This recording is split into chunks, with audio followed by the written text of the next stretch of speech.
3 bullets, 2 choices, 1 second to decide. Tonight, a poor single mother will become the wife of a mafia boss in a single sentence. No wedding, no proposal, just a dangerous man walking into a restaurant and declaring, "Tonight, you're my wife." If she refuses, they both die. If she agrees, her life will never be the same again. This is the story of a birthday night turned into a nightmare, and about how a lie can change everything. Watch to the end, hit like, and comment the name of the city you're watching in so I know how far this story has come. Rain hit the windows of Bella Vita like bullets, each drop exploding against the glass in a rhythm that made Olivia Reed's chest tighten. 27 years old, and she still flinched at loud noises, still checked over her shoulder in empty rooms, still felt like the world was one sharp sound away from shattering. The restaurant was too quiet for how expensive it was. That kind of quiet that came from people who had enough money to whisper instead of talk. Crystal chandeliers hung from the ceiling like frozen tears, casting warm light across tables draped in white linen. Everything here cost more than Olivia made in a month. Maybe 3 months. She shouldn't have come. The tiramisu sat in front of her, untouched, a single candle melting into the cream. 27. Another year older and nothing to show for it except more debt and less hope. The waiter had sung happy birthday in Italian, his voice echoing through the nearly empty dining room, and Olivia had wanted to disappear into the floor. Emma was home with Mrs. Chen from 4B, probably already asleep, her small body curled around that ratty stuffed elephant she refused to let Olivia wash. 5 years old, and already she knew what it meant when Mommy came home with that look on her face. That look that said the electricity might get shut off again. That look that said maybe they'd be eating cereal for dinner 3 nights in a row. Olivia's phone buzzed. She knew what it was before she looked. Another text from the landlord. Another threat wrapped in polite words. Rent overdue. Need payment by Friday or we'll have to discuss other arrangements. Other arrangements meant eviction. Friday was 3 days away. She had $87 in her checking account. The candle on the tiramisu had burned down to nothing, wax pooling on the dessert like it was crying for her. Olivia reached out to push the plate away, and that's when the room changed. It wasn't a sound. It was something else. Something animal. The way air pressure shifts before a storm. The way prey animals know when a predator walks into the clearing. Everyone in Bella Vita turned toward the entrance. 3 black SUVs pulled up outside, sleek and aggressive, water streaming off their hoods. The kind of vehicles that didn't just cost money. They cost the kind of money that made money irrelevant. Men stepped out first, 6 of them, maybe 7. Dark suits that fit too well to hide anything. They moved like soldiers scanning the street, the windows, the roofline. One spoke into his wrist. Then the restaurant door opened. The man who walked through it didn't look real. He looked like someone had taken the concept of danger and given it a face. Tall, maybe 6'2", with dark hair swept back from a face that would have been beautiful if it wasn't so cold. Sharp jaw. Darker eyes. The kind of eyes that looked at you and calculated your net worth, your weaknesses, your last moment on earth. He wore a black suit that probably cost more than Olivia's entire wardrobe. No tie. First 2 buttons of his shirt undone. There was something wrong with the way he moved. Too smooth, too controlled. Like violence was always half a second away, just waiting for permission. Every person in the restaurant stopped eating. The man's eyes swept the room once, cataloging faces, exits, threats. Then they landed on Olivia, and stopped. She felt it like a hand closing around her throat. That gaze. Heavy. Assessing. She couldn't look away even though every instinct screamed at her to run. His expression didn't change, but something flickered behind those dark eyes. Recognition, maybe, or calculation. He walked toward her table. Not to the host stand, not to one of the empty tables in the back. Directly toward her. Olivia's fingers tightened around her fork. Her heart hammered so hard she could feel it in her teeth. Every nerve in her body screamed wrong, wrong, wrong. The man reached her table and without asking, without speaking, he pulled out the chair across from her and sat down. Up close, he was even more terrifying. A small scar cut through his left eyebrow. His knuckles were marked with old wounds. This wasn't someone who signed checks and shook hands. This was someone who broke things. "You're going to stay calm," he said. His voice was low, accent slight, Mediterranean maybe, Italian. "You're going to smile. And you're going to listen. Olivia's mouth went dry. I think you have the wrong... Olivia Marie Reed. He said her full name like he was reading it off a headstone. Born March 15th at County General. Foster care from age 3 to 18. Daughter Emma, 5 years old, father unknown on the birth certificate. Currently living at 2847 North Clark, apartment 4C. Rent 3 months overdue. Checking account balance $87.16 as of 4 p.m. today. The fork slipped from Olivia's fingers and clattered against the plate. You work at Riverside Elementary as a teacher's aide, he continued, his eyes never leaving hers. Tuesday through Friday, $7 above minimum wage. You take the bus because your car died 6 months ago and you can't afford to fix it. Emma's in kindergarten at the same school. You pick her up every day at 3:15 and stop at the corner store on Ashland where you let her pick out one piece of candy if she had a good day. Olivia couldn't breathe, couldn't think. Her vision was narrowing, black spots creeping in at the edges. This wasn't real. This was a nightmare. She was going to wake up. Tuesday, Emma picked a Snickers bar, he said. Wednesday, it was Skittles. Yesterday, you didn't stop because she threw a tantrum during circle time. Who are you? The words came out broken, barely a whisper. My name is Alessandro Castellano. He said it like she should know, like everyone should know.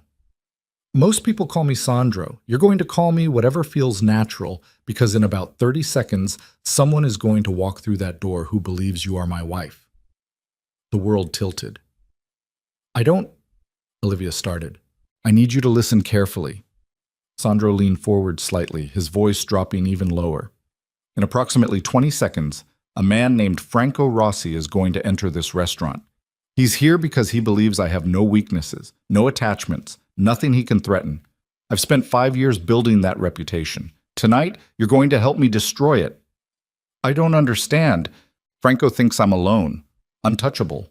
Dangerous men stay dangerous by staying isolated. But 3 weeks ago, someone told him they saw me at your daughter's school, twice. Then at the grocery store where you shop. Then here, tonight, at a restaurant I reserved under a false name specifically so he'd find out. Olivia's hands were shaking. Why would you... Because Franco Rossi doesn't leave loose ends. Sandro's expression didn't change, but something in his voice sharpened. And if he believes you matter to me, he'll try to use you. Which means I need him to believe you matter to me so much that touching you would be suicide. This is insane. Olivia pushed her chair back. I'm leaving. If you leave, Franco will have you followed. Sandro didn't move. He'll find out where you live, where Emma goes to school, where Mrs. Chen takes her on Wednesday afternoons to the park, and then he'll take you both. He'll call me and tell me exactly what he's going to do to your daughter unless I give him what he wants. And Olivia, what Franco Rossi wants is me dead. The black spots in Olivia's vision multiplied. So here's what's going to happen. Sandro reached across the table and took her hand. His palm was warm, calloused. The touch sent electricity up her arm. You're going to leave your hand in mine. You're going to smile like I just said something that made you fall in love with me all over again. And when Franco walks over here, you're going to play the role of devoted wife well enough that he believes killing you would start a war. And if I don't? For the first time, something almost human flickered across Sandro's face. Then we'll both die in this restaurant, and Mrs. Chen will find out about Emma's mother on the 10 o'clock news. The restaurant door opened. 3 men walked in. The one in front was shorter than Sandro, stocky, with silver hair slicked back and a face that looked like it had been carved from granite. He wore a gray suit that strained across his shoulders. Behind him, 2 younger men moved with the same predatory grace as Sandro's people outside. Franco Rossi. Olivia knew it like she knew her own heartbeat. Smile, Sandro murmured, his thumb moving gently across her knuckles. Like you love me. Like I'm the only man in the world. Olivia's face felt frozen. She tried to smile, but it came out wrong, too tight, too terrified. Breathe, Sandro said. Look at me. Only me. She forced herself to meet his eyes. Up close, they weren't just dark. They were endless. Black coffee with maybe a hint of honey at the edges. Eyes that had seen terrible things, done terrible things. Better, he said quietly. Now laugh. What? Laugh like I just told you the funniest thing you've ever heard. Olivia let out a sound that might have been a laugh if laughs could strangle you. Franco was halfway across the restaurant, his eyes locked on their table. I'm going to put my other hand on your cheek, Sandro said. When I do, lean into it. Close your eyes for just a second. Make it look like you've been waiting all day for me to touch you. I can't, You can. His hand moved to her face, fingers sliding along her jaw. His palm cupped her cheek with unexpected gentleness. You're stronger than you think, Olivia. I've been watching you for 3 weeks. I've seen you work 2 jobs on 4 hours of sleep. I've seen you smile at Emma when you wanted to break down. You're a survivor, so survive this. The touch shouldn't have felt good. It should have felt like the threat it was. But Olivia's body betrayed her, leaning into that warm palm, her eyes fluttering closed for one heartbeat. When she opened them, Franco Rossi was standing at their table. Sandro. Franco's voice was gravel and broken glass. Didn't expect to see you here. Franco. Sandro didn't stand, didn't let go of Olivia. I could say the same. Heard a rumor you'd reserved a table, under a different name. Franco's smile didn't reach his eyes. Got curious. Curiosity's a dangerous habit. So is lying. Franco's gaze shifted to Olivia. And who's this? Olivia's throat closed. She couldn't speak. Couldn't move. Sandro's thumb stroked her cheek. This is my wife. The word hung in the air like a bomb. Your wife, Franco repeated. The smile vanished. You don't have a wife, Sandro. I do now. Funny how no one's heard about this. Franco pulled out a chair and sat down without being invited. No wedding announcements, no society pages. You expect me to believe Alessandro Castellano got married in secret? I expect you to believe what's in front of you. Sandro's voice stayed level, but Olivia felt his hand tighten slightly on hers. A warning or reassurance. This is Olivia. We met 6 months ago. Married 3 weeks ago in a private ceremony. I kept it quiet because men in our line of work don't advertise their weaknesses. Franco studied Olivia like she was a card he was trying to read. She doesn't look like your type. My type? You like them polished. Society women? Trophy wives who know how to keep their mouths shut. Franco gestured at Olivia. This one looks like she shops at Target. Olivia felt the insult land, but Sandro's expression didn't change. She's a teacher, Sandro said. Works with children. Has a daughter from a previous relationship. Emma, 5 years old. Franco's eyebrows rose. You married a woman with a kid? I did. Why? For the first time, Sandro smiled. It wasn't a nice smile. It was the kind of smile sharks probably made right before they bit. Because I fell in love with her. Is that so hard to believe? From you? Yes. Then believe this. Sandro's voice dropped to something that made the hair on Olivia's arms stand up. She's mine. Emma's mine. Anyone who touches them answers to me, personally. The temperature in the restaurant seemed to drop 10 degrees. Franco's smile came back, but it was different now, colder. Good to know. I'm glad we understand each other.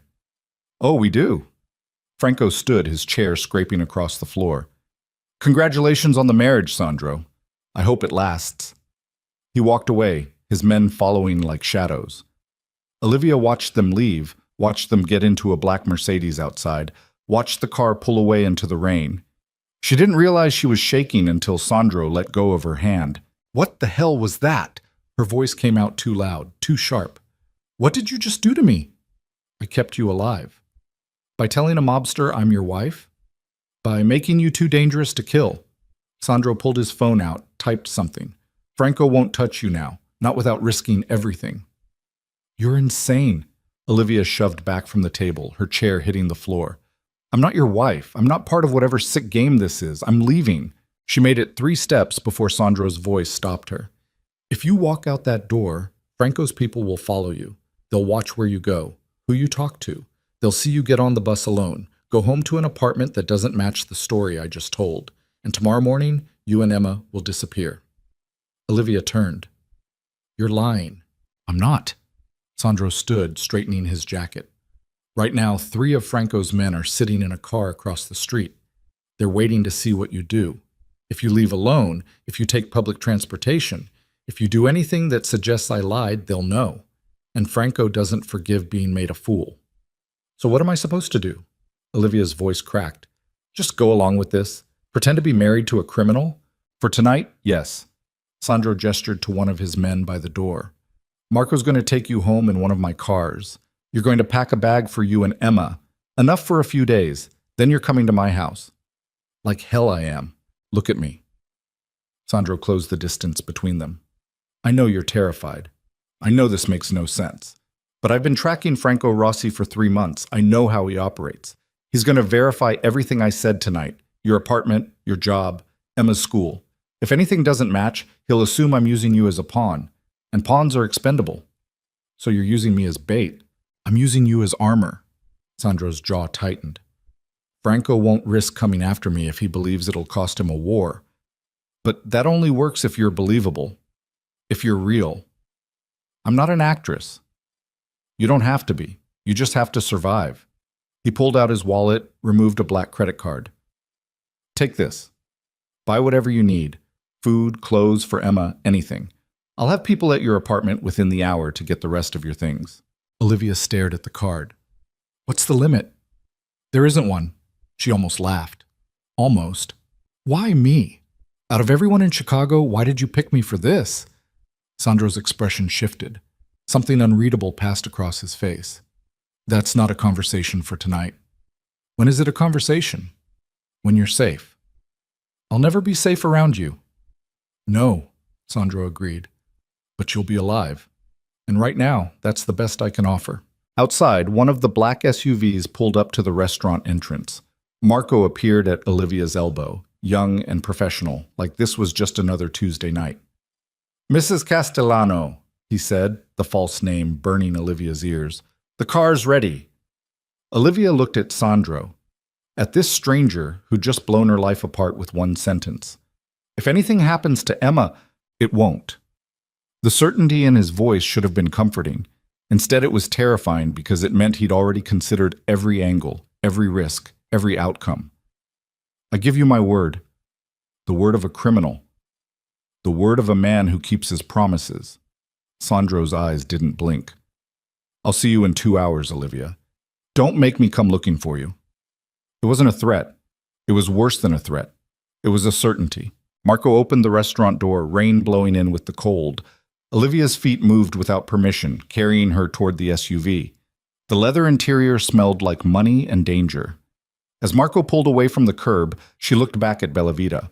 Sandro stood in the window, backlit by chandelier light, watching her leave. For one insane moment, Olivia thought about jumping out of the moving car, running, disappearing into the Chicago night with Emma and never looking back. But she'd been running her whole life. And for the first time, she wondered if maybe the most dangerous thing wasn't the man in the restaurant. Maybe it was finally stopping. The apartment building looked even more pathetic in the rain. Peeling paint, broken security door, graffiti on the mailboxes that management had stopped covering up 6 months ago. Olivia took the stairs 2 at a time, her heels clicking against concrete. Mrs. Chen opened the door before Olivia could knock, her wrinkled face tight with concern. You're back early. Thought you were having dinner. Change of plans. Olivia pushed past her into the apartment. How's Emma? Sleeping like an angel. Been out since 8. Mrs. Chen followed her into the living room. Olivia, are you all right? You look pale. I'm fine. The lie tasted like ash. Listen, something came up. Family emergency. I need to take Emma out of town for a few days. What kind of emergency? The kind I can't explain right now. Olivia was already moving toward Emma's room. Thank you for watching her. I'll make it up to you. She expected more questions, but Mrs. Chen just nodded. The old woman had lived in this building for 30 years. She knew when to ask and when to stay quiet. Emma was exactly where she should be, curled under her Elsa blanket, the ratty elephant tucked under one arm. Her face was peaceful, innocent, completely unaware that her mother had just been claimed by a stranger in an expensive suit. Olivia's chest tightened. She had $87, 3 months of unpaid rent, a daughter who deserved better than cereal for dinner. And now she belonged to Alessandro Castellano. She packed quickly, throwing clothes into a duffel bag without folding. Emma's clothes in another, toothbrushes. Emma's favorite books. The elephant, even though it was already in her arms. Olivia moved through the apartment like she was being timed because maybe she was. Her phone buzzed. Unknown number. Car downstairs. 10 minutes. No signature. Didn't need one. Olivia stared at the message. This was real. This was actually happening. She could ignore it, lock the door, call the police. And tell them what? That a man said he was using her as a fake wife to scare a mobster? That she'd gone along with it? They'd think she was crazy. Maybe she was. Emma stirred as Olivia lifted her, the little girl's face pressing into her mother's neck. Mama? Shh, baby. We're going on an adventure. Where? Somewhere new. Somewhere safe. Can Elephant come? Elephant's already coming. Emma's breathing evened out again, already back asleep. Olivia carried her daughter down the stairs, past Mrs. Chen, who watched from her doorway with worried eyes, out into the rain where a black SUV waited like a hearse. Different driver this time, older, with gray at his temples. He opened the back door without speaking. The interior was warm, leather soft. Emma barely moved as Olivia buckled her in. Where are we going? Olivia asked. North, Lake Michigan. The driver pulled away from the curb. Boss's estate, about 40 minutes. Estate, not house. Estate. Olivia watched her apartment building disappear in the side mirror. Everything she owned fit in 2 duffel bags. Her entire life packed in 20 minutes. The city gave way to suburbs, suburbs to countryside. Trees lined the road, their branches black against the rain. Olivia held Emma close, feeling her daughter's heartbeat against her ribs. What had she done? What had she agreed to? The SUV turned onto a private road, smooth asphalt cutting through manicured grounds. Security lights illuminated the path every 50 feet. Cameras on posts, high walls topped with something that might have been decorative iron or might have been security measures. Then the house appeared. No, not a house. A mansion. 3 stories of stone and glass rising from the lakeshore like something out of a movie. Lights glowed in a dozen windows. The driveway curved past a fountain that probably cost more than Olivia had made in her entire life. The SUV stopped at the front entrance where Sandro waited under the portico. His jacket discarded, sleeves rolled up. Water dripped from his hair. He'd beaten them here. He opened Olivia's door himself. "Welcome home," he said, and the words felt like a prison sentence. The mansion swallowed them whole. Olivia carried Emma through double doors that probably weighed more than her car used to, into an entrance hall with marble floors so polished she could see her reflection. Crystal chandeliers hung from a ceiling 2 stories up. A staircase curved along the far wall, dark wood with an iron railing that looked like it belonged in a museum. Everything here cost money. Olivia couldn't even imagine. The kind of money that made her $87 bank balance feel like a joke. Emma stirred in her arms, lifting her head. "Mama, where are we?" "Somewhere safe, baby." "It's big." "Yeah, it's really big." Sandro stood just inside the entrance, water still dripping from his hair onto his expensive shirt. He looked different here, more dangerous somehow, like the restaurant had been a costume and this was the real man underneath. "Second floor, east wing," he said, gesturing to a woman who'd appeared from nowhere. Mid-50s, gray hair pulled back, wearing black pants and a white blouse like this was a hotel. "Maria will show you to your rooms." "Rooms plural?" Olivia shifted Emma's weight. "You and Emma each have your own, connected by a bathroom." Sandro's eyes flicked to Emma, something unreadable passing across his face. "Unless you'd prefer to share? We're fine separate." The lie came automatically. Emma hadn't slept alone since she was 3. Maria smiled, warm and practiced. "This way, Mrs. Castellano." That name again, like needles under Olivia's skin. She followed Maria up the staircase, her wet shoes squeaking against marble. Emma's head rested on her shoulder, small and warm and completely trusting. Behind them, Sandro's voice rumbled as he spoke to someone on the phone. Italian, fast and harsh. The east wing opened onto a hallway lined with paintings that probably cost more than Olivia would make in 10 years. Maria stopped at a door halfway down, pushed it open. "This is yours." The room was bigger than Olivia's entire apartment. King bed with a navy comforter, sitting area with cream couches, floor-to-ceiling windows overlooking the lake. The bathroom visible through an open door looked like something from a magazine. Emma's room is through here. Maria crossed to another door, opened it to reveal a smaller room decorated in soft pinks and whites, a twin bed with a canopy, stuffed animals arranged on shelves, a toy chest that looked hand-carved. Emma lifted her head, eyes wide. Is this mine? For now, Olivia said. There are clothes in the closet, Maria said. Mr. Castellano had them brought in earlier. If anything doesn't fit or you need something else, just let me know. Olivia stared at her. He had clothes brought in? When? This afternoon, I believe. Before he even talked to me. Maria's smile didn't falter. Mr. Castellano is very thorough. Very thorough. That's what you called someone who planned your kidnapping down to your dress size. Thank you, Olivia managed. Maria left with a nod, closing the door behind her. The silence that followed felt heavy. Olivia set Emma down, watched her daughter walk toward the canopy bed like she was approaching something sacred. Mama, can I sleep here? That's the idea. It's like a princess bed. Yeah, baby, it is. Emma climbed onto the mattress, sinking into what was probably Egyptian cotton. Her elephant looked even more ratty against all that clean white. She yawned, eyes already closing. Olivia stood in the doorway, watching. This wasn't right. None of this was right. They should be home in their apartment with the broken heater and the neighbors who fought at 2 a.m. Not here, not in some criminal's mansion pretending to be something they weren't, but Emma looked peaceful.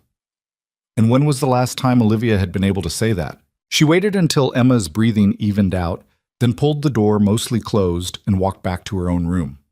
The duffel bags sat on the floor where she'd dropped them, everything she owned looking pathetic against all this wealth. Olivia's phone buzzed. Unknown number. Come downstairs. We need to talk.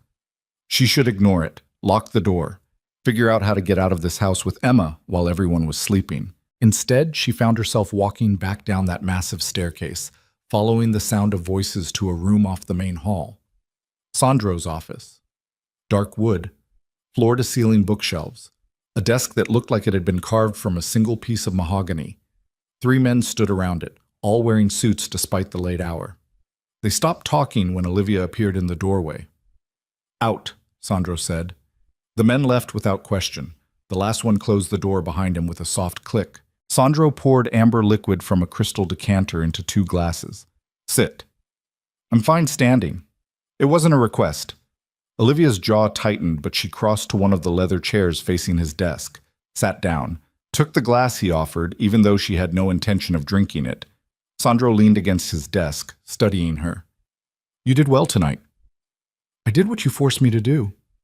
I didn't force you. I gave you a choice. That wasn't a choice. That was extortion. Call it what you want. He took a drink, the glass looking small in his hand. Franco bought it. That's what matters. For how long? Long enough. That's not an answer. No, it's not. Sandro set his glass down. Here's what happens next. Tomorrow morning, you and Emma are going to have breakfast in the dining room. Maria will help you with anything you need. After breakfast, a car will take Emma to a private school about 20 minutes from here. She'll be enrolled as Emma Castellano, kindergarten, starting immediately. Olivia's hands tightened on her glass. You're not changing her name. Her last name is already Miller on her birth certificate. One more change won't kill her. You don't get to decide that. Actually, I do. Sandro's voice stayed level, reasonable, which somehow made it worse. Franco's people are watching. They're going to verify every detail of the story I told tonight. That means Emma goes to a school appropriate for a Castellano. She wears clothes appropriate for a Castellano. She lives like she's been mine for months. She's not yours. For the next few weeks, she is. Something flickered in Sandro's eyes. Get used to it. Olivia stood, the chair scraping back. I want to go home. You are home. This isn't my home. This is a prison with expensive furniture. Then consider yourself imprisoned. Sandro straightened, his height suddenly obvious. You think I'm the villain here? Fine. Hate me. But Franco Rossi tortures people for fun. He's got a warehouse on the south side where he takes men who cross him and makes videos of what he does to them. Then he sends those videos to their families. Olivia's stomach turned. Last month, he grabbed a city councilman who refused to play along. Took the man's daughter. 19 years old, college student, never hurt anyone. Sandro's jaw tightened. They found her 3 days later in a dumpster. What was left of her? Stop. You need to understand what you're dealing with. Sandro moved closer. This isn't some game. Franco doesn't bluff. He doesn't negotiate. You either submit or you die. And if he thinks I lied to him tonight, if he thinks you're not really mine, he won't just kill you. He'll make you wish he had. Olivia's hands were shaking. The whiskey in her glass sloshed against the sides. Why me? Of everyone you could have picked, why did you choose me for this? Sandro's expression closed. That's not important. It's important to me. Drop it. No. Olivia set her glass down hard enough that liquid splashed onto the desk. You dragged me into this. You threatened my daughter. You put us both in danger. The least you can do is tell me why. For a long moment, Sandro didn't answer. He just stood there, jaw tight, eyes fixed on something over her shoulder. When he finally spoke, his voice was rough. You look like someone. Who? Someone I knew, a long time ago. That's not an answer. It's the only one you're getting tonight. Sandro moved to the window, hands in his pockets. Get some sleep. Tomorrow's going to be long. I'm not done. Yes, you are.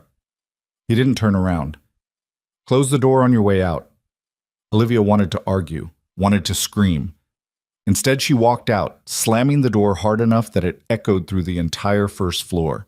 She made it halfway up the stairs before the tears started. Morning came too fast. Olivia woke to sunlight pouring through windows she'd forgotten to cover, her body aching like she'd been beaten. Emma was already awake, standing at the window in her room, face pressed to the glass. Mama, there's a pool. Olivia forced herself out of bed, every muscle protesting. What? A pool. With a slide. And a little house. Emma's voice vibrated with excitement. Can we swim? Maybe later, baby. And there's a dog. A really little one. Olivia looked. Sure enough, a tiny white dog was running across the lawn, chasing something invisible. It looked like a mop with legs. A knock at the door made them both jump. Maria stood in the hallway, smiling like she hadn't just heard Olivia slam doors at midnight. Good morning. Breakfast is ready in the dining room whenever you are. And Mr. Castellano asked me to give you this. She held out a black card, the same one from last night. He said you should take Emma shopping after school today. The address of the boutique is written on the back. Olivia took the card like it might bite her. Where is he? Mr. Castellano left early this morning. Business in the city. Maria's smile stayed fixed. He'll be back this evening. Of course he left. Why would he stick around for the aftermath of the bomb he'd dropped? Olivia dressed Emma in clothes from the closet, tags still attached, everything the right size. Either Sandro was a good guesser or he'd been watching them longer than 3 weeks. The thought made her skin crawl. The dining room was exactly what Olivia expected. Long table that could seat 20, more crystal chandeliers, windows overlooking the lake, a buffet laid out with enough food to feed a small army. Emma's eyes went wide. Is this all for us? Apparently. They sat at one end of the massive table, Emma swinging her legs, Olivia trying not to calculate how much the silver serving dishes cost. A woman appeared from nowhere to pour coffee, orange juice, milk. She disappeared just as quietly. I like it here, Emma said around a mouthful of eggs. It's pretty. It's temporary. How temporary? I don't know yet. Can we stay forever? Olivia's throat tightened. Eat your breakfast, baby. The private school was worse than the house. White stone buildings surrounded by perfect lawns. Children in uniforms playing on equipment that probably required safety certifications. Teachers who smiled with teeth so white they had to be veneered. The headmistress met them at the entrance, shaking Olivia's hand like they were old friends. Mrs. Castellano, such a pleasure. Your husband called ahead. We have Emma all set up. Emma pressed against Olivia's leg, suddenly shy. She's never been to private school, Olivia said. Oh, she'll fit right in. Our kindergarten program is wonderful. The headmistress crouched to Emma's level. Do you like to read, Emma? Emma nodded. Well, we have a library with over 1,000 children's books, and an art room, and during recess you can feed the rabbits. Rabbits? Emma's eyes lit up. Just like that, her daughter was sold. Olivia watched Emma walk into the building holding a teacher's hand, her backpack almost bigger than she was. It should have felt wrong, should have felt like betrayal, putting her daughter in a school paid for by criminal money. Instead, it felt like Emma finally belonged somewhere. And that scared Olivia more than anything else so far. The boutique was in a part of Chicago Olivia had only seen from bus windows, the kind of neighborhood where parking cost more than groceries, where women walked small dogs and carried bags with designer names. Olivia walked in wearing her clearance rack jeans and immediately wanted to disappear. A woman approached, blonde and polished, her smile professional. "Mrs. Castellano." How did everyone know her name? Mr. Castellano called ahead. "He said you'd need a complete wardrobe." The woman gestured to the racks. "Let's start with daywear, shall we?" 4 hours later, Olivia left with 12 shopping bags and a number on the receipt that made her dizzy. Dresses, pants, shoes, a coat that cost more than 3 months' rent. Everything fit perfectly. Everything looked expensive. Everything felt like she was being dressed up as someone else. The SUV waiting outside wasn't Marco this time. Different driver, same quiet efficiency. He loaded the bags into the back without speaking, held the door while Olivia climbed in. "Back to the house?" he asked. Olivia almost said yes. Then she thought of that massive mansion, those perfect rooms, the weight of Sandro's black card in her purse. "No, take me to 2847 North Clark." The driver's eyes met hers in the rearview mirror. "Ma'am," Mr. Castellano said, I don't care what he said. Take me to my apartment." A pause. Then a nod. "Yes, ma'am." The building looked even worse in daylight. Olivia took the stairs 2 at a time, key already in her hand. Her apartment door swung open. The place had been cleaned out. Not robbed. Cleaned. The furniture was still there, but everything personal was gone. Photos off the walls. Emma's toys missing. The kitchen bare. Olivia stood in the middle of the living room, heart hammering. This wasn't real. This wasn't happening. Her phone buzzed. Sandro. "Looking for something?" Her hand shook as she typed back. "Where's my stuff?" Sandro. "At the house, where you should be." Olivia. "You had no right." Sandro. "I had every right. Franco's people have been watching this building since last night. If they saw you coming and going, maintaining 2 residences, the whole story falls apart." Olivia. "So you just erased my life?" Sandro. "I saved it. You're welcome." She wanted to throw her phone. Instead, she called him. He answered on the first ring. "You should be picking up Emma." "You broke into my apartment. I sent people to collect your belongings, yes." "Without asking me." "Would you have said yes?" "That's not the point." "That's exactly the point." Background noise on his end. Traffic maybe. Voices. "You want to keep pretending this is temporary? Fine. But Franco doesn't do temporary. He does permanent. And the only way we survive this is if you commit." "Commit to what? Playing house with you?" "Commit to staying alive." His voice hardened. "I'm not the bad guy here, Olivia. I'm the only thing standing between you and a man who collects fingers as trophies. So get back in the car, pick up your daughter, and stop fighting me on every single thing." The line went dead. Olivia stood in her empty apartment, surrounded by furniture that suddenly felt like props in someone else's play. The afternoon light came through windows that needed washing, illuminating dust motes and cheap carpet. This was her life. This apartment, this building, this neighborhood where gunshots weren't unusual and the corner store got robbed twice a year. And now it was gone. She walked back down the stairs, past Mrs. Chen's door that stayed closed, out to the SUV that waited like a patient predator. "Ready, ma'am?" the driver asked. No, she wasn't ready. She'd never be ready. "Take me to the school." Emma came out holding a teacher's hand, face bright with excitement. "Mama, we fed the rabbits and I read a whole book by myself and there's a girl named Sophie who has the same backpack as me." "That's wonderful, baby." Olivia buckled her into the SUV, forcing a smile that felt like broken glass. "Can we go back tomorrow?" "Yeah, we can go back tomorrow." Emma chattered the whole drive home. Home. When had Olivia started thinking of Sandro's mansion as home? It had been less than 24 hours and already the words were shifting. Sandro's car was in the driveway when they arrived. Black, expensive, parked at an angle like he'd been in a hurry. He met them at the door, still in his suit from this morning, tie loosened. His eyes went to Emma first. How was school? Emma beamed up at him. We have rabbits. I heard. He crouched to her level, this dangerous man folding himself down to meet a 5-year-old's eyes. Did you feed them? Uh-huh. They ate carrots right out of my hand. That's pretty brave. Rabbits have sharp teeth. Not these ones. They were nice. Emma hesitated, then added, Are you Mama's friend? Something crossed Sandro's face. Something like that. Do you live here too? I do. With us? Yes. Emma considered this. Okay. Then she ran inside, chasing after the little white dog that had appeared from nowhere. Sandro straightened, his eyes meeting Olivia's. The warmth he'd shown Emma vanished. We need to talk. I went to my apartment. I know. Marco followed you. Of course he did. Did you think I wouldn't have you watched? Sandro gestured her inside.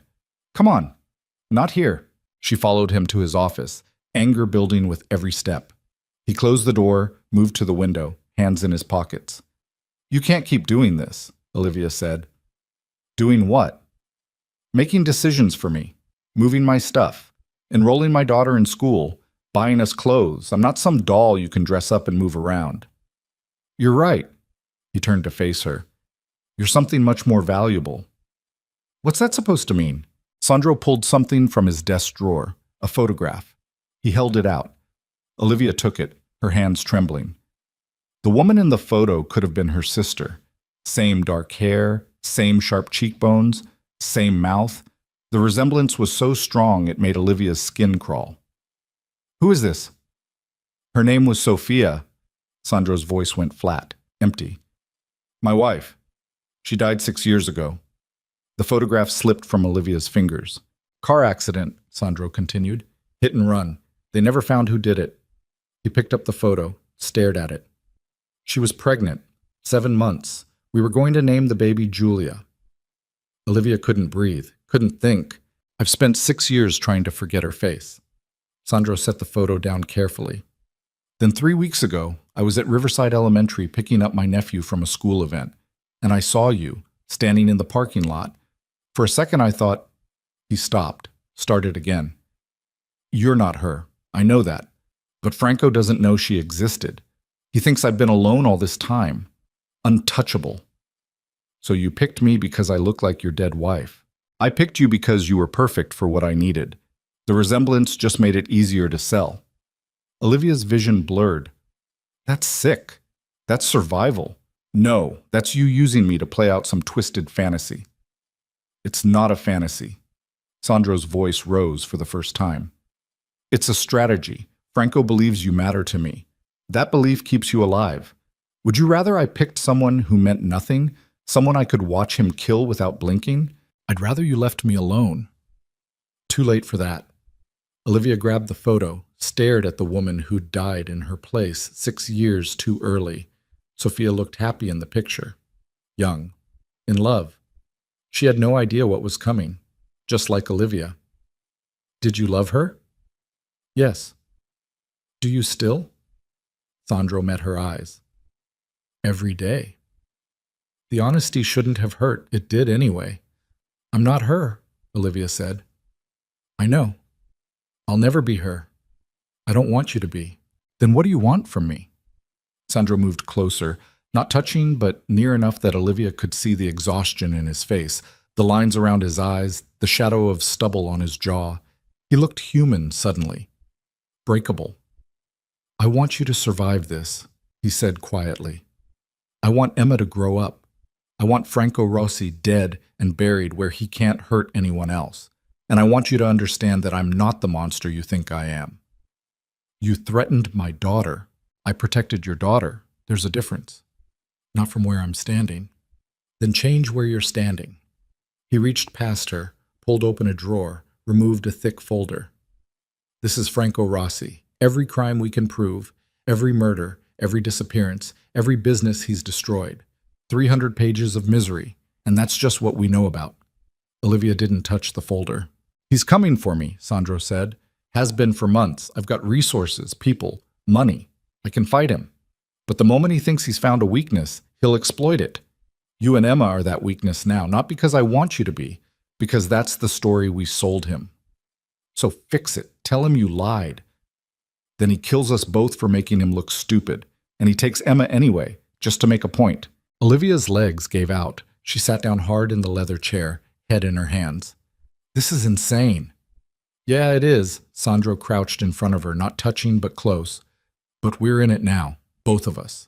And the only way out is through. How long?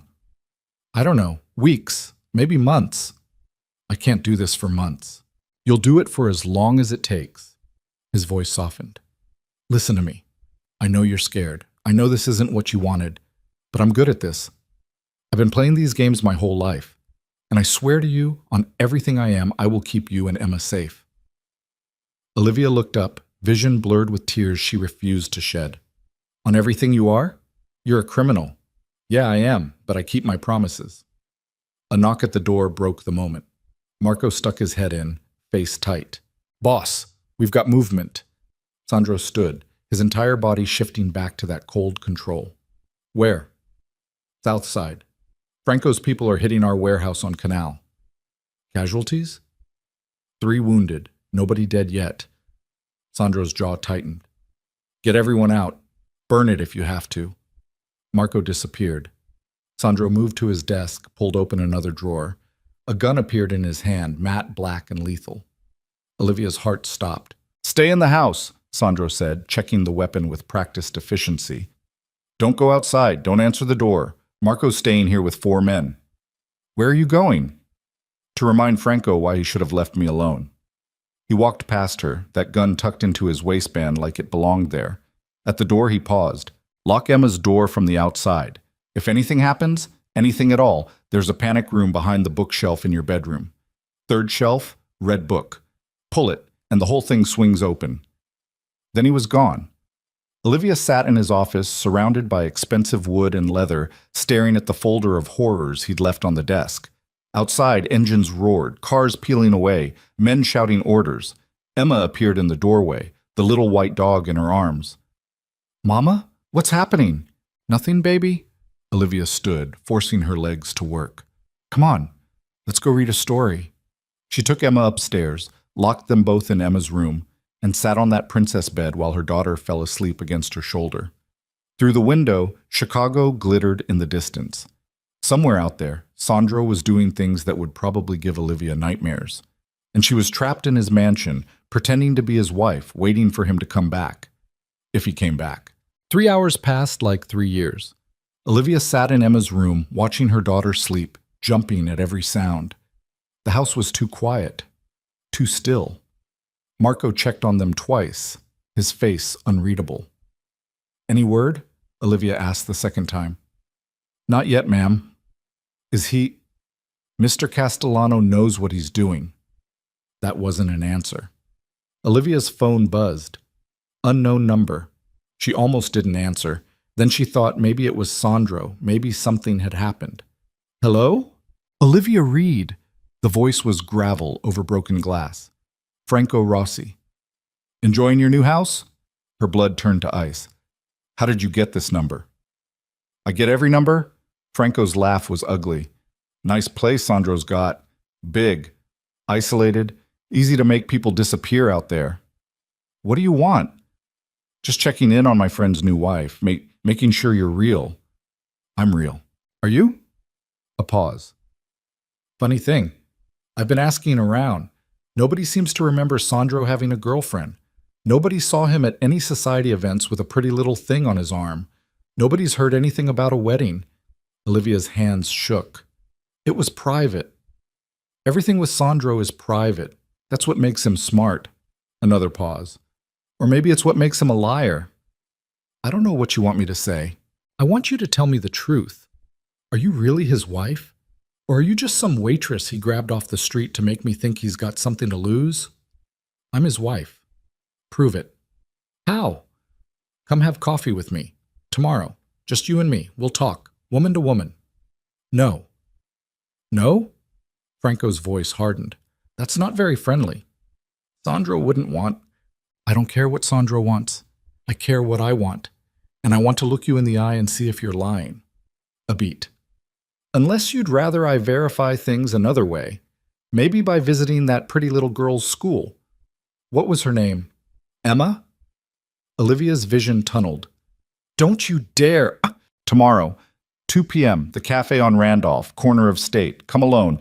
Wear something nice. And Olivia? His voice dropped. If you tell Sandro about this call, if you bring anyone with you, if I even think you're playing games, well, kindergartners are so small, so fragile, so easy to hurt. The line went dead. Olivia sat frozen, phone in her hand, Emma sleeping peacefully beside her. She should tell Sandro, should call him right now, should let him handle this. But Franco had threatened Emma. And suddenly Olivia realized the truth that had been hiding under everything else. She wasn't afraid of Sandro. She was afraid that choosing him meant Emma would die anyway. The door to Emma's room opened. Olivia jumped, reaching for something, anything to use as a weapon. Sandro stepped in, blood on his shirt, a cut above his left eye still bleeding. Their eyes met across the darkened room, and Olivia had exactly 3 seconds to decide. Tell him about Franco's call and risk Emma becoming collateral damage in whatever war they were fighting. Or keep quiet, meet Franco alone tomorrow, and pray she was strong enough to convince a killer she was telling the truth. Outside, thunder rumbled. The storm was just beginning. Olivia made her decision in the space between heartbeats. You're bleeding, she said. Sandro touched his forehead, looked at his fingers like he'd forgotten he could bleed. It's nothing. Doesn't look like nothing. I've had worse. He moved further into the room, his eyes finding Emma asleep on the bed. Something in his face softened. She okay? She's fine. Scared. She heard the cars leaving. What did you tell her? That you had to go help a friend. The lie came easier than it should have. Olivia stood, putting herself between Sandro and her daughter. What happened? Franco made a point. I made one back. He turned away from Emma, walked to the window. It's handled. Handled how? You don't want to know. Yes, I do. Sandro's jaw tightened. Blood dripped from the cut above his eye onto his collar. 3 of his men are in the hospital, 2 of mine. Franco's warehouse on Canal is burning. He's going to retaliate, probably within 48 hours. So this just keeps escalating. Until one of us is dead, yeah. Olivia's phone felt like it weighed 1,000 pounds in her pocket. Franco's threat echoed in her skull. Come alone or the girl pays. She should tell Sandro. Right now. Should hand him the phone and let him deal with it. But what if telling him made it worse? What if Franco found out and came after Emma anyway? What if this whole thing spiraled further out of control and her daughter ended up as collateral damage in a war Olivia never asked to join? You should get that cut looked at, she said instead. It'll keep. It's still bleeding. Olivia. Sandro turned, his eyes meeting hers across the dim room. I'm fine. He wasn't fine. Nothing about this was fine. But Olivia nodded anyway, wrapped her arms around herself. Emma and I are going to sleep in here tonight. Both of you? She's scared. Fair enough. He moved toward the door, paused with his hand on the frame. Lock it behind me. I was planning to. Something almost like a smile crossed his face. Then he was gone. Olivia locked the door, checked it twice, then climbed into bed next to Emma. Her daughter shifted, pressing closer, and Olivia held her tight enough to hurt.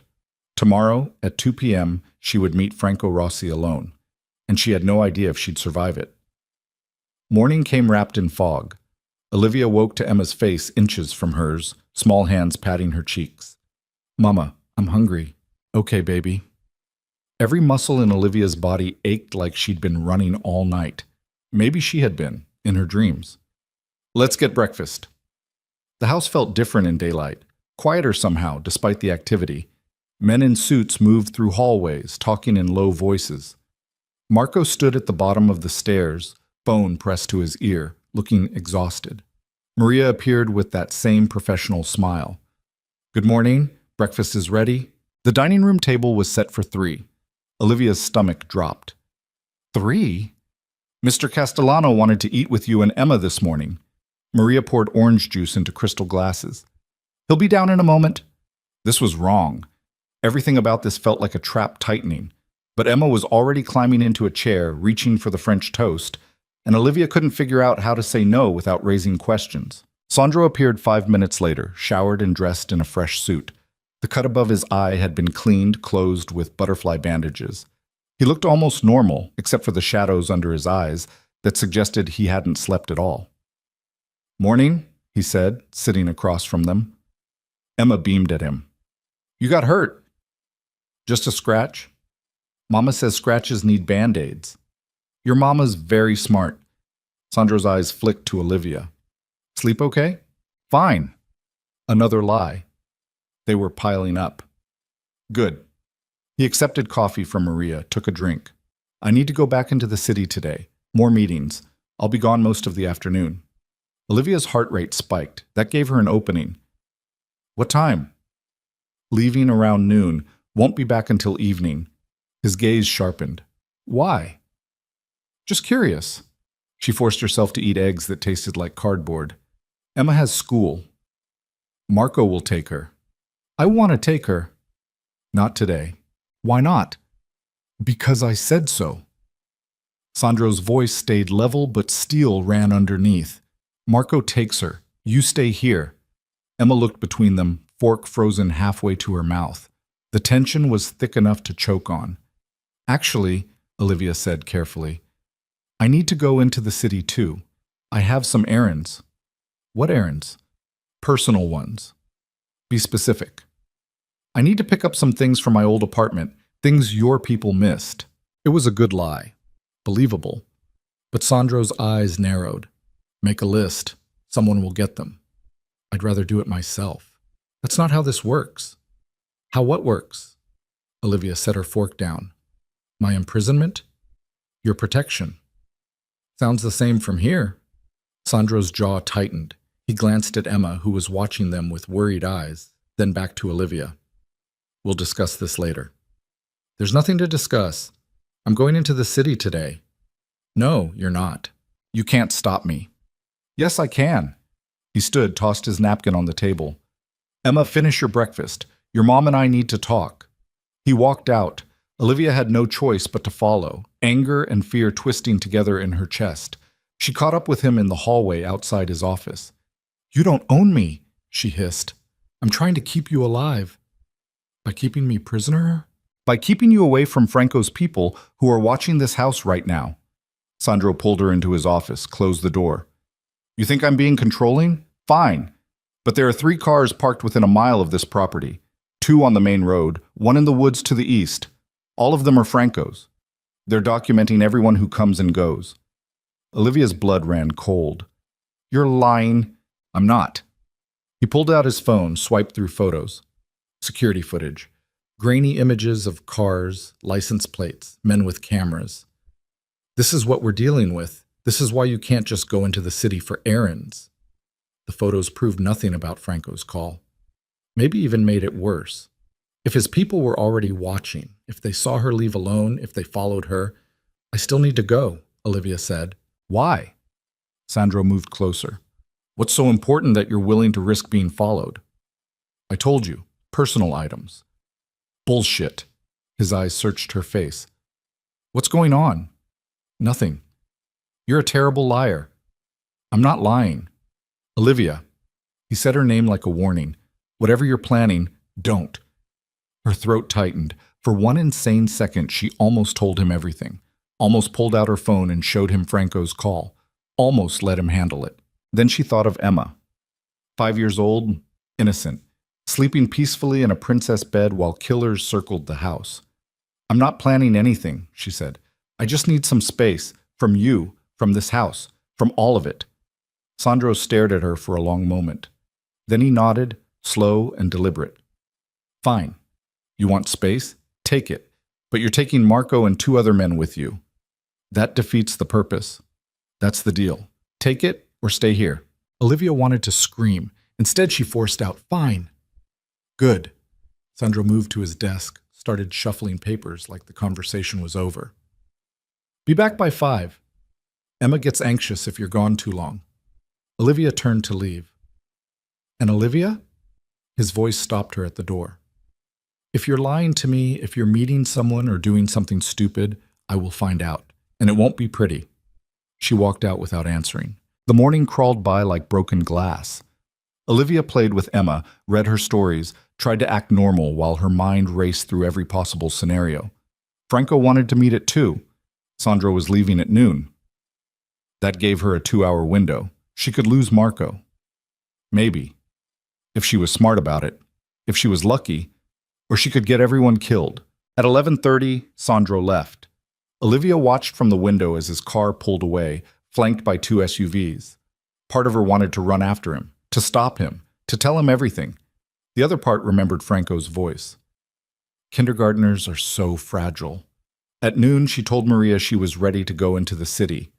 Marco appeared with 2 other men, both young and lethal-looking. Where to? My old apartment, North Clark. The drive took 40 minutes. Olivia spent the entire time working out her plan. It was terrible. It would probably fail. But it was all she had. They parked outside her building. Marco opened her door. How long do you need? 20 minutes. We'll wait here.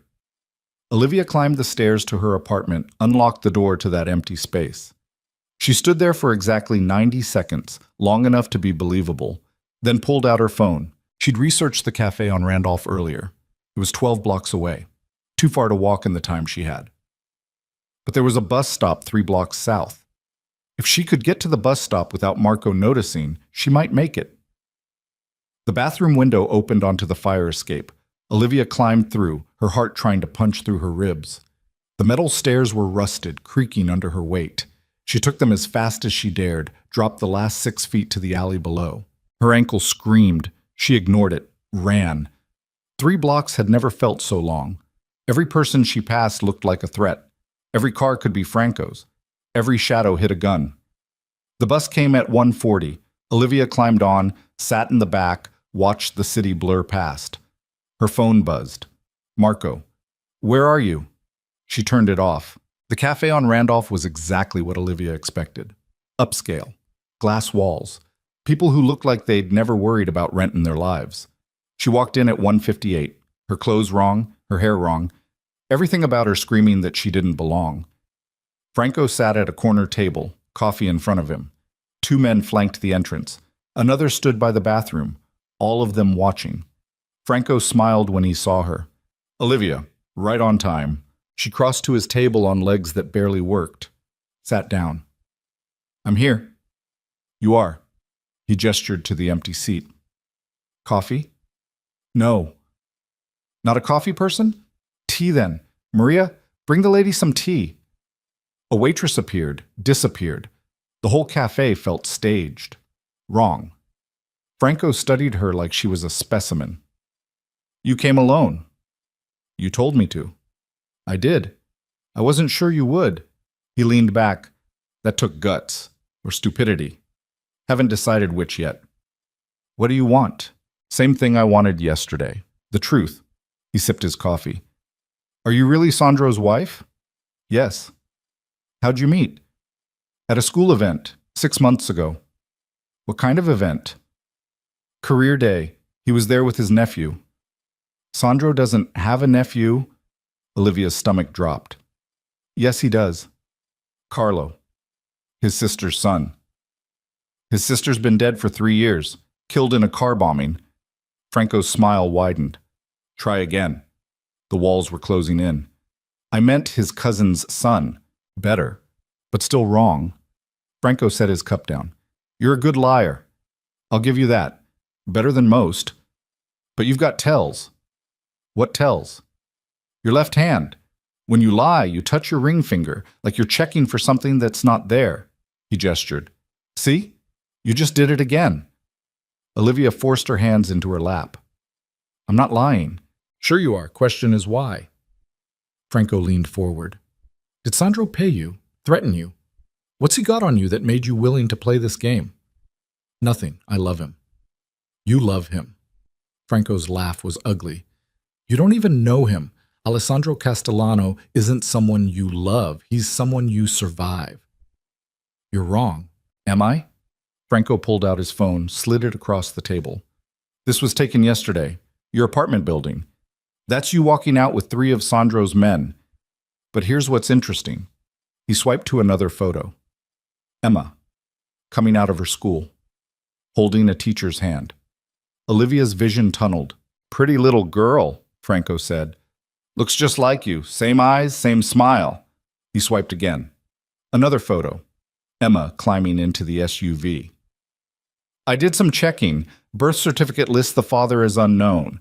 But I've got people who are good at finding things. DNA databases, ancestry sites. You'd be surprised what information is out there. Don't, Olivia's voice broke. Please. Her father's name is Jason Miller. Works for me, actually. Low-level guy. Runner. He didn't even know he had a kid until I told him yesterday. Franco's eyes glittered. Funny thing about Jason, he's not a good father. Never wanted to be. But when I explained how valuable his daughter might be, how useful she could be as leverage, he became real interested. The cafe spun. Olivia gripped the table. You're lying. I'm not. Jason's outside right now, in that black sedan. Want to meet him? No. No? Franco tilted his head. Don't you want to reunite Emma with her daddy? He's not her father. He left before she was born. Biology says different. Franco stood. Here's what's going to happen. You're going to tell me the truth about you and Sandro, all of it. And if I believe you, if I think maybe there's something real there, I'll leave Emma alone. But if I think you're still lying, he didn't finish. Didn't need to. Olivia's hand shook so hard she had to sit on them. It's real. Prove it. How? Tell me something no one else would know. Something intimate. Something that proves you're not just some actress he hired. Olivia's mind raced. She knew nothing about Sandro. Nothing real. He'd told her about Sophia, but that wasn't intimate. That was shared trauma. He told her about Franco, but that was strategy. He'd never told her anything personal, anything that could prove... Wait, the photo. He keeps a photograph in his desk, Olivia said. His wife, Sophia. She died 6 years ago in a car accident.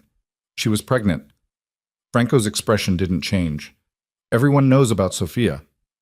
He talks to her photograph when he thinks no one's listening, at night, in his office. The lie built itself. He tells her about his day, asks her what he should do. He still wears his wedding ring on a chain around his neck. That last part was pure invention, but Franco's eyes narrowed. A chain, silver, hidden under his shirt. He never takes it off. I've never seen it. You've never looked. Olivia leaned forward, desperate. He loves her. Still, so much it's killing him. And yeah, maybe I look like her. Maybe that's why he noticed me. But what we have is real. For a long moment, Franco just stared. Then he pulled out his phone, made a call. Vincent, the Castellano file. Is there anything about Sophia's wedding ring? A pause. Yeah, I know she was buried with it. I'm asking if Sandro kept anything. Another pause. Check again. He hung up, looked at Olivia. We'll see. The tea the waitress had brought had gone cold. Olivia wrapped her hands around the cup anyway, needing something to hold on to. Franco's phone rang. He answered, listened, his face unreadable. Then he hung up and smiled. Interesting. My guy says there was a report from the funeral home. 2 rings were buried with Sophia, her wedding ring and engagement ring. But Sandro had a 3rd ring, a simple band he'd bought before the fancy engagement ring, the one he proposed with the first time. Olivia's heart hammered. She'd just guessed. Pure luck. So maybe you're telling the truth, Franco continued. Or maybe you're just very good at research. He stood. Either way, this has been enlightening. Are we done? For now. He dropped cash on the table.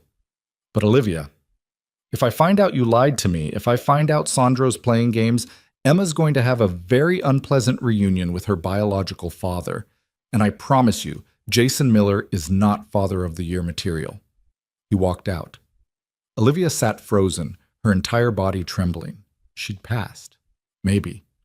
Or she'd just made everything infinitely worse. Her phone buzzed. She'd forgotten she'd turned it off. 23 missed calls from Marco. 17 from Sandro. 12 text messages ranging from concerned to furious. The most recent one made her blood freeze. Sandro. I know where you are. Stay there. She looked up. Through the glass wall of the cafe, A black SUV pulled up to the curb. Sandro got out. His face was a mask of cold fury. He walked into the cafe, past the other customers, straight to Olivia's table. Didn't say a word, just grabbed her arm and pulled her to her feet. "Let go," she hissed. "Not a chance." He dragged her toward the door. "You're hurting me." "You're lucky that's all I'm doing." He shoved her into the SUV, climbed in after her. The doors locked with a sound like a coffin closing. "Drive," Sandro told Marco. The SUV pulled away. Silence filled the interior like poison gas. "How did you find me?" Olivia finally asked. "You turned off your phone." Sandro's voice was ice. "That was stupid. We track all devices in the house. You track everything." "Yes." He turned to face her, his eyes black with rage. "What the hell were you thinking?" "I was thinking I needed to handle something." "Handle what?" Olivia's mouth opened, closed. She couldn't tell him. If she told him about Franco's call, about the threat, about Jason Miller, it would confirm that Franco had gotten to her, that the whole wife story was falling apart.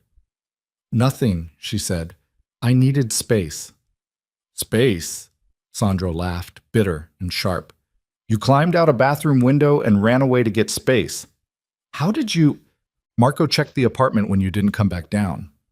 Found the window open, tracked you through security cameras. You went to the bus stop, got on the 47, got off at Randolph."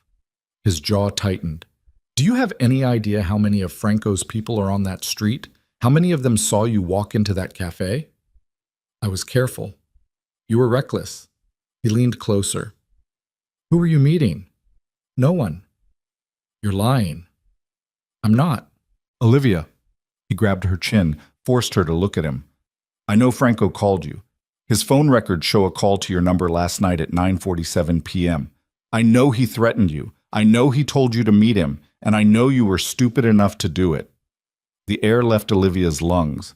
"You knew?" "I've been tracking his phone for 3 weeks. I know every call he makes." Sandro's grip tightened. "What I don't know is why you didn't tell me."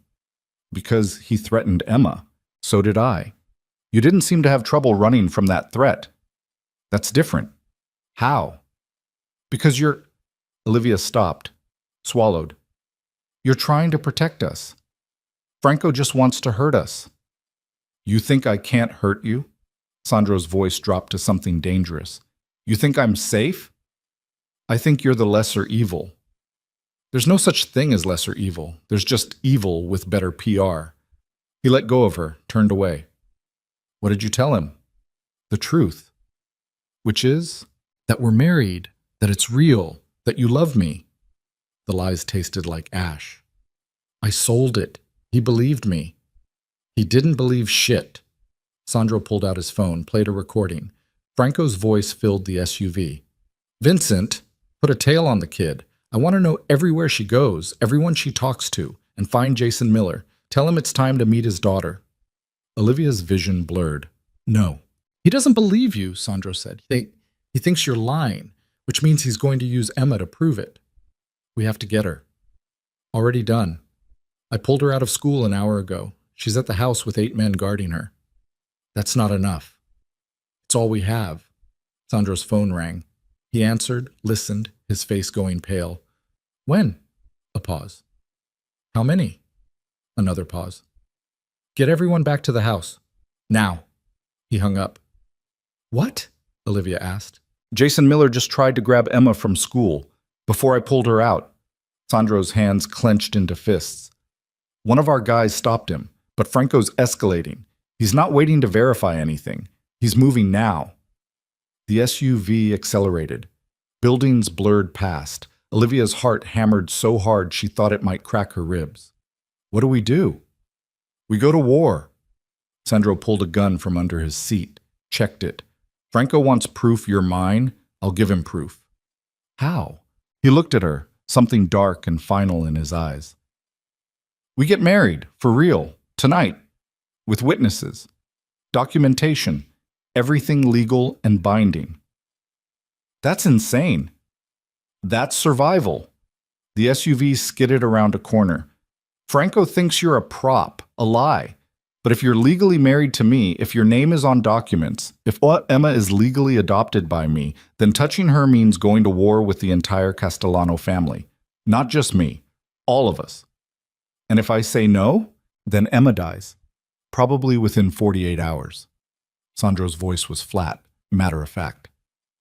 Franco's already sent Jason Miller after her once. He'll send him again, and next time our guys might not stop him. Olivia couldn't breathe, couldn't think. Everything was happening too fast. There has to be another way. There isn't. I barely know you. You don't have to know me. You just have to trust me. I don't. Then trust that I'm the only thing standing between your daughter and a man who collects body parts in jars. Sandro's eyes burned. Marry me or watch her die. Those are your options. The SUV screeched to a stop outside the mansion. Men swarmed the vehicle, guns drawn. Marco opened the door. Everyone's secure, he said. Emma's in the safe room, no breaches. Sandro climbed out, then looked back at Olivia. Extended his hand. Last chance, he said. You coming? Olivia looked at his hand, at the blood on his sleeve from the cut above his eye, at the gun tucked into his waistband, at the mansion behind him that had gone from palace to fortress overnight. She thought of Emma, 5 years old, innocent, trusting. She thought of Jason Miller, the man who'd abandoned her without a second thought, now suddenly interested because a mobster told him his daughter was valuable.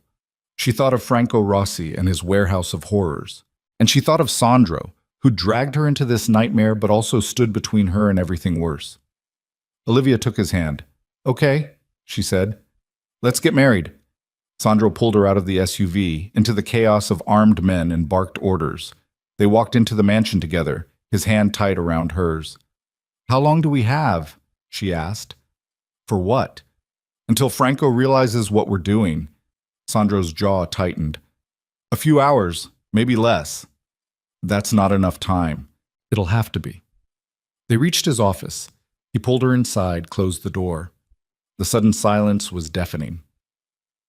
There's a judge who owes me a favor, Sandro said. He'll be here in 30 minutes. We need a marriage license. I've got people working on it. This is insane. Yeah. He moved to his desk, started making calls. But it's the only play we have left. Olivia sank into one of the leather chairs, her entire body shaking. This wasn't real. This couldn't be real. But Emma's face appeared in her mind. That sweet smile. Those trusting eyes. Real enough.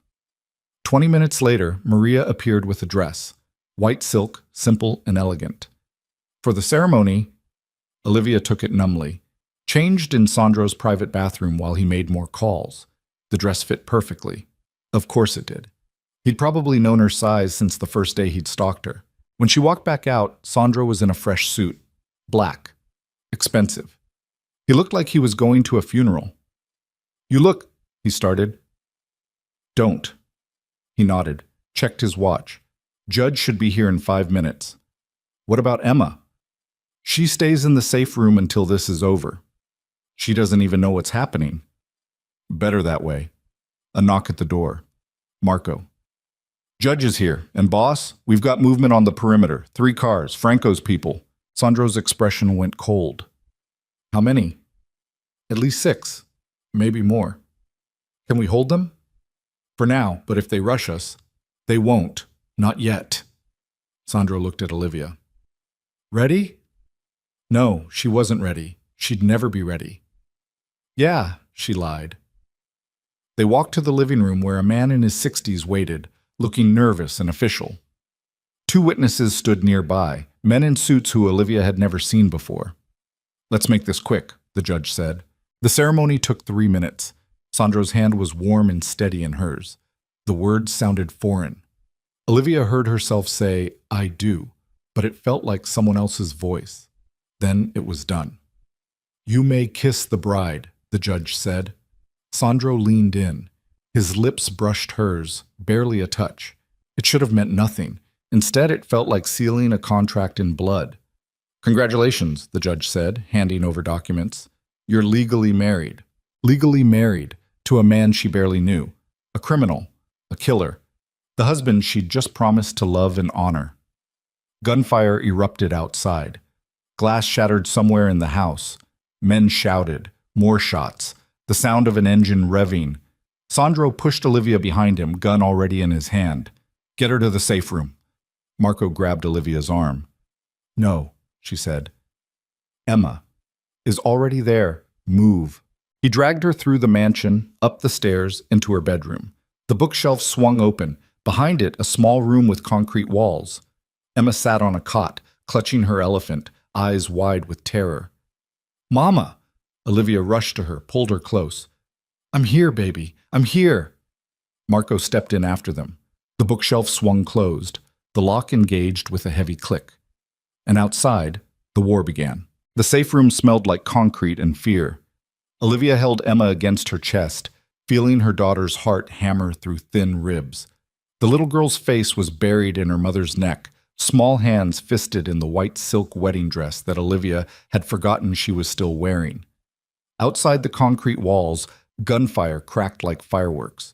Men shouted. Something heavy crashed. More shots. The sounds were muffled, but close enough that Olivia could feel them in her bones. Marco stood by the door, gun drawn, jaw tight. His radio crackled. East wing secure, 2 hostiles down. South entrance holding, need backup on the west side. Where's the boss? Ground floor, he's... Static drowned the rest. Marco's finger pressed against his earpiece. Repeat. Where is Sandro? More static. Then a voice, strained and urgent. He's engaged. Franco's inside. Olivia's blood turned to ice. Franco's in the house? Quiet. Marco didn't look at her. You said we could hold them. We're trying. The lights flickered, once, twice, then died completely. Emergency lights kicked in, bathing everything in red. Emma whimpered against Olivia's neck. Mama, I'm scared. I know, baby. I know. Olivia's voice cracked. But we're safe here. This room is safe. Was it, though? These walls were concrete, but concrete could be breached. The door was steel, but steel could be cut. And somewhere beyond it, Sandro was fighting a man who tortured people for fun. The radio crackled again. West side breach. Repeat, west side breach. They're in the kitchen. The kitchen was directly below them. Marco moved to the door, pressed his ear against it. His face went pale. What? Olivia whispered. Footsteps. In the hallway. Your people? I don't know. He raised his gun. Olivia tightened her arms around Emma, turned her daughter's face away from the door. If shooting started, if bullets came through that steel, Emma shouldn't see. The footsteps stopped outside. Silence. Olivia's heart hammered so hard she could hear it in her skull. Emma's breathing hitched. Marco's finger tightened on the trigger. Then a voice, familiar, cold. Marco. It's me. Sandro. Marco exhaled, lowered the gun slightly. Password. Sophia. The password was his dead wife's name. Of course it was. Marco unlocked the door. It swung open to reveal Sandro standing in the red emergency lighting, his face streaked with blood that wasn't all his. His suit jacket was gone. His white shirt torn, a gash across his forearm still bleeding, but he was alive. His eyes found Olivia first, then Emma. Something in his face shifted. You're both okay. It wasn't a question, but Olivia nodded anyway. Sandro stepped into the safe room. Behind him, 2 of his men stood guard in the hallway. We need to move. Move where? Marco asked. Out. Franco's got 12 men in the house, maybe more outside. We're outnumbered. The safe room is a trap if they decide to wait us out. Sandro wiped blood from his forehead. They're not leaving, which means we are. Olivia stood on shaking legs. Emma clutched against her hip. How? Tunnel. Under the house. Built during Prohibition. Leads to the garage a quarter-mile away. Sandro looked at Emma, his voice softening. Can you walk, sweetheart? Emma lifted her head. Where are we going? Somewhere safer. With the rabbits? No rabbits where we're going. Sandro moved to a panel in the back wall, pressed something. The panel slid open to reveal a narrow passageway. But you'll be safe, I promise. The tunnel was worse than the safe room. Narrow. Dark except for the flashlights the men carried. The walls were old brick, crumbling in places. Water dripped somewhere ahead. The air smelled like earth and decay. Olivia carried Emma, following Sandro's back through the darkness. Marco brought up the rear with two other men. Every step echoed. Every breath felt too loud. "How long is this tunnel?" Olivia whispered. "Quarter mile. Maybe less." Sandro didn't slow down. "Stay close." Behind them, an explosion rocked the house. The tunnel shook. Dust rained from the ceiling. Emma screamed. "Keep moving," Sandro barked. They ran. Olivia's shoes weren't made for running. The white silk dress caught on rough stone. Her arms burned from Emma's weight, but she didn't stop, couldn't stop. Behind them, more sounds, shouting, footsteps in the tunnel. "They found the entrance," Marco said. "How many?" "At least 4. Sandro swore in Italian, stopped at a junction where the tunnel split. "Marco, take Olivia and Emma to the garage. Get them in the car and drive." "What about you?" "I'm buying you time." Sandro turned to Olivia. "When you get to the garage, there's a black Mercedes, keys in the visor. Drive north. Don't stop until you hit Wisconsin." "I'm not leaving you." "Yes, you are." "No." "Olivia." He grabbed her shoulders. "This is not negotiable. Emma needs you alive. She needs you safe. And the only way that happens is if you run." "They'll kill you." "Maybe."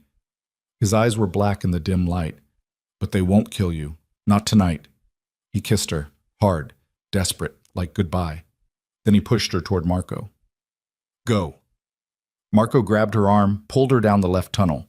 Behind them, Sandro and his 2 men turned toward the right, toward the sounds of pursuit. "Wait!" Olivia tried to turn back. Marco's grip tightened. He gave an order. "I don't care." "Your daughter cares." He nodded at Emma, who was crying into Olivia's neck. "Move!" The left tunnel ended at a ladder. Marco climbed first, tested the hatch above. It opened onto the garage exactly like Sandro said. 3 cars sat in the darkness. The black Mercedes in front. Marco lifted Emma up, then helped Olivia. The moment she cleared the ladder, he slammed the hatch closed, dragged a tool bench over it. "That won't hold them," Olivia said. "It'll slow them." He opened the Mercedes door. "Get in." Olivia climbed into the back seat with Emma. Marco got behind the wheel, found the keys, started the engine. The garage door began to rise. Outside, 3 SUVs blocked the driveway. "Shit." Marco threw the car in reverse. Men poured out of the SUVs. 6, 8, more. All armed. Marco spun the wheel, the Mercedes fishtailing. Gunfire erupted. The back window exploded. Olivia threw herself over Emma, glass raining down on them.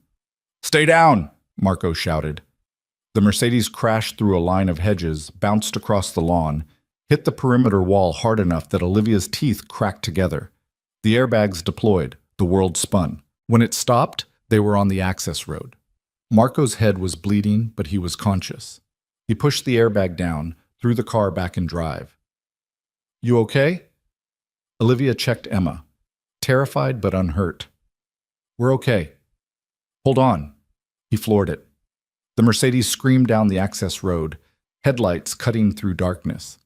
Behind them, the SUVs gave chase. More gunfire. A bullet punched through the trunk. "They're going to catch us," Olivia said. "Not if we make it to the highway." Marco took a corner too fast. The Mercedes skidded, tires screaming. "There's a police station 2 miles north. We get there. We're safe." 2 miles. Might as well be 200. The SUVs were gaining, one pulled alongside. A man leaned out the window, gun raised. Marco swerved hard. The SUV clipped their rear bumper. The Mercedes spun. Olivia held Emma tight, the world rotating around them. They hit a ditch. The impact was brutal. Metal shrieked. The windshield spiderwebbed. Something in Olivia's shoulder tore. Emma's scream cut through everything, then silence. Olivia tasted blood, couldn't tell if it was hers. The Mercedes was on its side in the ditch. Marco wasn't moving. Blood ran down his face from a gash in his scalp. "Marco." Olivia's voice sounded distant. "Marco." He groaned, alive. Car doors slammed outside. Footsteps. Men's voices. Olivia unbuckled Emma, pulled her toward the back door. It was jammed. She kicked it. Once, twice. It gave. They crawled out into the cold night air. The ditch was steep, full of dead grass and mud. Olivia pulled Emma up the far side, her shoulder screaming. Flashlights swept the darkness behind them. Find them. Check the car. The driver's still alive. Leave him. Olivia ran. Trees ahead. If they could make it to the trees, they could hide. The white dress made her a beacon, but there was no time to change, no time to think. Just run. Emma was too heavy, too slow. Olivia's lungs burned. Her shoulder wouldn't work right. Behind them, flashlights bobbed closer. They made it 10 feet into the trees before a hand grabbed Olivia's hair. She was yanked backward, Emma torn from her arms. The little girl hit the ground, rolled. Olivia screamed. The man who held her was young, maybe 25, with a shaved head and dead eyes. He twisted her hair until she thought her scalp would tear. "Got one!" he shouted. Two more men appeared. One grabbed Emma. She kicked and bit, but he lifted her like she weighed nothing. "Mama! Let her go!" Olivia choked out. The man holding her laughed. "You're Franco's problem now." They dragged them back through the trees. The SUVs were parked on the road, engines running. Marco's Mercedes was a smoking wreck in the ditch. They threw Olivia into the back of one SUV, Emma into another. "No." Olivia tried to get out. "She stays with me." A gun barrel pressed against her temple. "Sit down." Olivia sat. The SUV door slammed. Through the tinted window, she could see Emma in the other vehicle, crying, reaching for her. Then both SUVs pulled away in opposite directions. Olivia pounded on the window. "Where are you taking her?" The driver didn't answer. "Where is she going?" Nothing. Panic clawed up Olivia's throat. They'd separated them. Why would they separate them unless... No, she couldn't think like that. Emma was valuable. Franco wanted leverage. He wouldn't hurt her. Not yet. But Jason Miller's face appeared in Olivia's mind. Emma's biological father. The man who'd abandoned her. The man Franco had recruited. What if they were taking Emma to him? The SUV drove for 20 minutes. No sirens. No help. Just dark roads and darker thoughts. Finally, they turned into an industrial area. Warehouses lined both sides. The SUV stopped outside one with boarded windows and rust stains. The door opened. Rough hands pulled Olivia out. Her legs barely worked. The white dress was torn and filthy. Her shoulder throbbed with every heartbeat. They pushed her through a side entrance into the warehouse. The interior was vast and empty, except for a few folding chairs arranged in the center under a single hanging light. The concrete floor was stained with something dark. Franco sat in one of the chairs, smoking a cigarette. "Mrs. Castellano," he smiled. "Or should I say Mrs. Reed, or is it still Miller? Hard to keep track." Olivia's hands clenched into fists. "Where's my daughter?" "Safe. For now." Franco gestured to the chair across from him. "Sit. I want to see her." "Sit first. Then we'll talk about what you want." The men behind Olivia shoved her forward. She stumbled into the chair. Franco leaned back, studying her like she was an insect. "You married him," he said. "Really married him. I've seen the documents, all legal, all binding." "Yes." "Why?" "Because I love him." Franco laughed, ugly and sharp. "You don't love him. You're terrified of him. I can see it in your eyes." "You're wrong." "Am I?" He leaned forward. "Let me tell you what I think happened. I think Sandro saw you at that school, saw the resemblance to his dead wife, decided you'd make perfect bait. He threatened you, threatened your kid, forced you to play along." "No." "Yes." Franco stubbed out his cigarette. "And tonight, when I called his bluff, when I sent men to grab the girl, he panicked, realized the lie was falling apart, so he married you for real to make it true." Olivia said nothing. "The problem," Franco continued, "is that I don't care if it's real or fake. You're still a weakness. And Sandro with weaknesses is Sandro I can kill. Then kill me. Let Emma go." "Can't do that." "Why not?" "Because Emma's the real leverage." Franco pulled out his phone, showed her a photo. Emma in a room somewhere, crying, alone. "I've got Jason Miller watching her right now, her dear old dad. And Jason's got instructions. If I don't call him in 1 hour, if anything happens to me, he's going to introduce himself to his daughter. Properly." Olivia's stomach turned. "You're a monster." "I'm practical." Franco pocketed the phone. "Here's how this ends. You call Sandro. Tell him to meet me. Alone. no backup, no weapons. He comes, he surrenders, and I let you and Emma go. He'll never surrender. Then Emma dies, and you get to live knowing you could have saved her. Franco stood. Your choice. He handed her a phone. A number was already dialed. All she had to do was press call. Olivia stared at it. Her hand shook so badly she nearly dropped it. If she called Sandro, he'd come. He'd try to save them, and Franco would kill him. If she didn't call, Jason Miller would hurt Emma. Maybe worse. There was no right choice, no way out. Just two terrible options and seconds to decide. She pressed call. The phone rang once, twice. Sandro answered. Olivia. His voice cracked something in her chest. I'm sorry. Where are you? Where are... Warehouse, south side, near the canal. The words felt like betrayal. Franco has Emma. He wants you to come alone. A pause. Then, put him on. Olivia handed the phone to Franco. Sandro? Franco's smile widened. Good to hear your voice. If you hurt them, you'll what? Kill me? You should have done that years ago.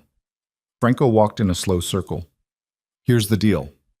You come here, unarmed, alone. You surrender to me, and I let your wife and stepdaughter go. How do I know you'll keep your word? You don't, but it's the only option you've got. Franco checked his watch. You have 30 minutes. After that, Jason Miller gets creative with the kid. He hung up, tossed the phone aside. He's coming, Olivia said. Of course he is. That's what men like Sandro do. They pretend to be smart, calculating, ruthless. But give them something to care about, and they become predictable. Franco lit another cigarette. He'll come here thinking he can negotiate, thinking he can outmaneuver me. And when he realizes he can't, when he understands there's no clever way out, he'll break. They always break. You don't know him. I know men. And I know Sandro Castellano has spent 6 years pretending to be untouchable.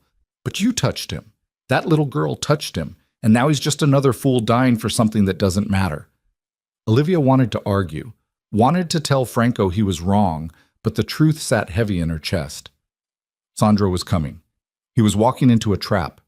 And it was her fault. The minutes crawled by. Franco smoked.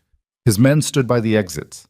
Olivia sat in the chair, her body aching, her mind racing through scenarios that all ended the same way. Sandro would die tonight. Emma would die. Olivia would die. Unless something changed, unless she found a way to... The warehouse door opened.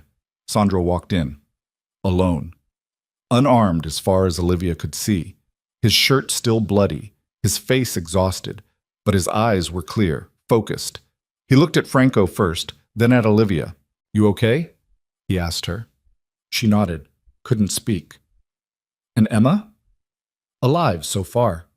Franco gestured to a chair. Sit. Sandro sat. Didn't argue, didn't fight. He just lowered himself into the chair like he'd already accepted what was coming. You know why I hate you? Franco said. It's not the business, not the territory. It's that you've always thought you were better than me, smarter, more civilized. You act like your hands are clean just because you wear expensive suits.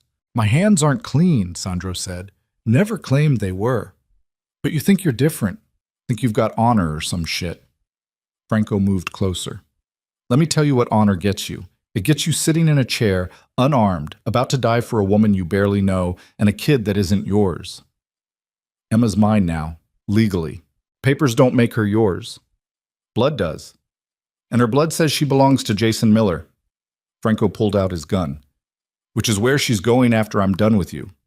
Sandro's jaw tightened, but he didn't move. Let them go first, please. Whatever you're going to do to me, fine. But they don't need to see it. Actually, they do. Franco pressed the gun against Sandro's temple. Your wife needs to understand what happens to men who make me look stupid. And when I'm done with you, when she's watched you bleed out on this floor, she's going to tell Emma all about it. About how her new daddy died because she wasn't worth saving. You son of a... Franco hit him with the gun. Sandro's head snapped sideways. Blood poured from a gash above his ear. Stop! Olivia screamed. Just getting started. Franco hit him again. And again. Sandro took the hits without fighting back. His face was a mask of blood. one eye already swelling shut. Olivia tried to stand. The men behind her shoved her back down. Please, she begged, please stop. Why should I? Because I'll do anything, anything you want. Just stop hurting him. Franco paused, looked at her. Anything? Yes. Tell him you lied. Tell him you never loved him. Tell him you were only pretending to save your worthless life. Olivia's throat closed. She looked at Sandro. His good eye met hers. Blood ran down his face, but he was still conscious, still aware. Do it, Franco said, or I keep hitting him until there's nothing left to recognize. Olivia's hands shook. I'm sorry. Not to me, Franco said. To him. She turned to Sandro, met his gaze. I lied. About everything. I never loved you. I was just trying to survive. Something in Sandro's expression cracked. Not surprise, not pain, something worse. Resignation, maybe. Like he'd known all along. See? Franco smiled. Even she doesn't care about you, so why die for her? Because someone should. Sandro's voice was rough but steady. Someone should care enough to die for something. Franco raised the gun again. The warehouse door exploded inward. Men in black tactical gear poured through. Federal agents, FBI, DEA. Olivia couldn't tell. They flooded the space, weapons raised, voices shouting. Drop the weapon! Hands where we can see them! Get on the ground! Franco spun, gun still in his hand. The agents fired. He went down hard, blood spreading across concrete. Olivia's ears rang from the gunfire. She couldn't process what was happening. Where had they come from? How did they know? Sandro stood, stumbled toward her, pulled her into his arms despite the blood and pain. You're okay, he said. You're safe. Emma? They've got her. She's safe too. How? I called them before I came. The moment you told me where you were. He held her tighter. Did you really think I'd come alone? Without backup? Olivia wanted to laugh or cry. Maybe both. You let him hit you. Had to wait for the feds to get in position. Had to keep him talking. Sandro pulled back, looked at her. What you said? About lying. Did you mean it? She should say yes. Should keep that wall between them. But after everything, after he'd taken beating after beating to buy time for her rescue, after he'd risked everything. No, she whispered. I didn't mean it. Something in his face shifted. Relief, maybe. Or something deeper. An agent approached. Mr. Castellano, we need statements from both of you. Later, Sandro said. Where's Emma? Safe house downtown. We can take you there now. They walked out of the warehouse together. Dawn was breaking over Chicago, painting the sky purple and gold. Police cars and federal vehicles filled the parking lot. Franco's men were in handcuffs. Paramedics swarmed. One of them tried to check Sandro's wounds. He waved them off. Emma first. The drive to the safe house took 15 minutes. Olivia's hands wouldn't stop shaking. Sandro sat beside her in the back of the federal vehicle, his fingers laced through hers. What happens now? She asked. Franco's done. With what the feds have on him, he'll die in prison. Sandro winced, touched his swollen eye. His organization will collapse. The war's over. And us? He looked at her. We're married, legally. You can walk away if you want. I'll make sure you and Emma are protected. Set you up somewhere safe. New identities if you need them. Is that what you want? What I want doesn't matter. It matters to me. Sandro's jaw tightened. I want you to stay. Both of you. Not because I need you for protection. Not because of any strategy. But because somewhere between the lies and the fear, I fell in love with you and with Emma, and the thought of losing you both. His voice cracked. I can't. Olivia's eyes burned. You used me. Yes. You threatened my daughter. Yes. You dragged us into a war. I know. He looked broken, defeated. I know what I am, what I've done. And if you want to leave, if you never want to see me again, I'll understand. But please, please don't take Emma away thinking I don't love her, because I do. I love her like she's mine. The vehicle stopped outside a nondescript building. Federal agents flanked the entrance. Inside, Emma sat in a room with a female agent, playing with coloring books. The moment she saw Olivia, she screamed and ran. "Mama!" Olivia caught her, held her so tight she was afraid she'd break her. Emma was crying. Olivia was crying. Everything hurt, but Emma was alive and safe, and... "Sandro?" Emma lifted her head, saw him standing in the doorway. His face was a wreck of bruises and blood, but she didn't seem to care. She reached for him. He crossed the room in 3 steps, wrapped his arms around both of them. And standing there in that safe house, holding her daughter, and the man who destroyed her life then saved it, Olivia realized something. She wasn't invisible anymore. She was seen, known, loved by a monster who'd become human for them. Outside, the sun rose over Chicago, and for the first time in 27 years, Olivia Reed Castellano believed in tomorrow. The federal safe house smelled like coffee and industrial cleaning solution. Olivia sat on a couch that had seen better decades, Emma asleep in her lap, while agents moved through the apartment taking statements and making calls. Dawn light filtered through bulletproof windows, painting everything in shades of exhausted gray. Sandro stood by those windows, one hand pressed against the glass. A paramedic had finally cornered him, cleaning the gash above his eye while he stared out at Chicago like he was seeing it for the first time. Or maybe the last. "Mr. Castellano." An agent approached, 50s, gray suit, tired eyes. Agent Morrison, according to his badge. "We need to talk about what comes next." Sandro didn't turn from the window. "Franco's dead. Franco's in surgery. Might not make it. But even if he does, we've got enough to put him away for life." Morrison pulled out a folder thick with papers. "The problem is what happens to his organization. Power vacuum this big, someone's going to try to fill it. Not my problem. It is if they come after you, or your family." That word, family. Sandro's shoulders tightened. "What are you suggesting?" he asked. "Witness protection, new identities, new city. We can relocate you, Mrs. Castellano, and Emma within 72 hours. Sandro finally turned. His face was a battlefield. One eye swollen shut, his lips split, blood still crusting his hairline despite the paramedic's work. "You want me to disappear?" "I want you to survive." Morrison glanced at Olivia. "All of you. For how long? A year? 5? The rest of our lives hiding in some suburb pretending to be someone else? If that's what it takes, yes." Sandro's laugh was bitter. "I spent 6 years building an empire. 6 years making myself untouchable. And now you want me to become nobody. I want you to become alive." Morrison closed the folder. "Franco's people know you're married now. They know about Emma. That information doesn't disappear just because Franco's in custody. His lieutenants will use it. They'll come after your family to weaken you, or they'll come after you to take what you built. Either way, people die." Olivia's arms tightened around Emma. The little girl stirred, murmured something about rabbits, settled back into sleep. "How long do we have to decide?" Olivia asked. Morrison checked his watch. 48 hours. After that, we can't guarantee your safety." He walked away. The apartment fell quiet except for the hum of voices in other rooms and the distant wail of sirens that never really stopped in Chicago. Sandro moved to the couch, lowered himself down with a wince. He didn't touch Olivia or Emma, just sat there, close enough to feel but far enough to maintain the wall that had started rebuilding the moment Franco went down. "You should take it," he said quietly. "Take what?" "Witness protection. New identity. You and Emma." He stared at his hands. Blood still caked under his fingernails. "I'll set you up with money. Offshore accounts they can't track. Enough that Emma can go to college.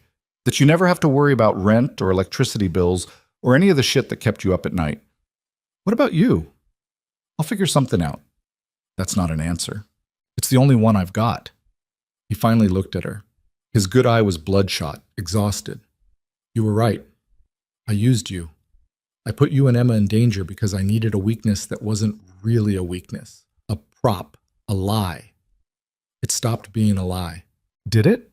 His voice cracked. "Because from where I'm sitting, it feels like I destroyed your life for a strategy that barely worked. Franco saw through it. Jason Miller's still out there somewhere.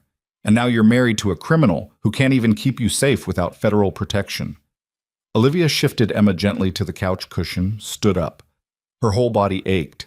The white wedding dress was ruined, torn and stained with mud and blood. She looked like she'd survived a war. Maybe she had. You want to know what I think? She moved to face him. I think you're a coward.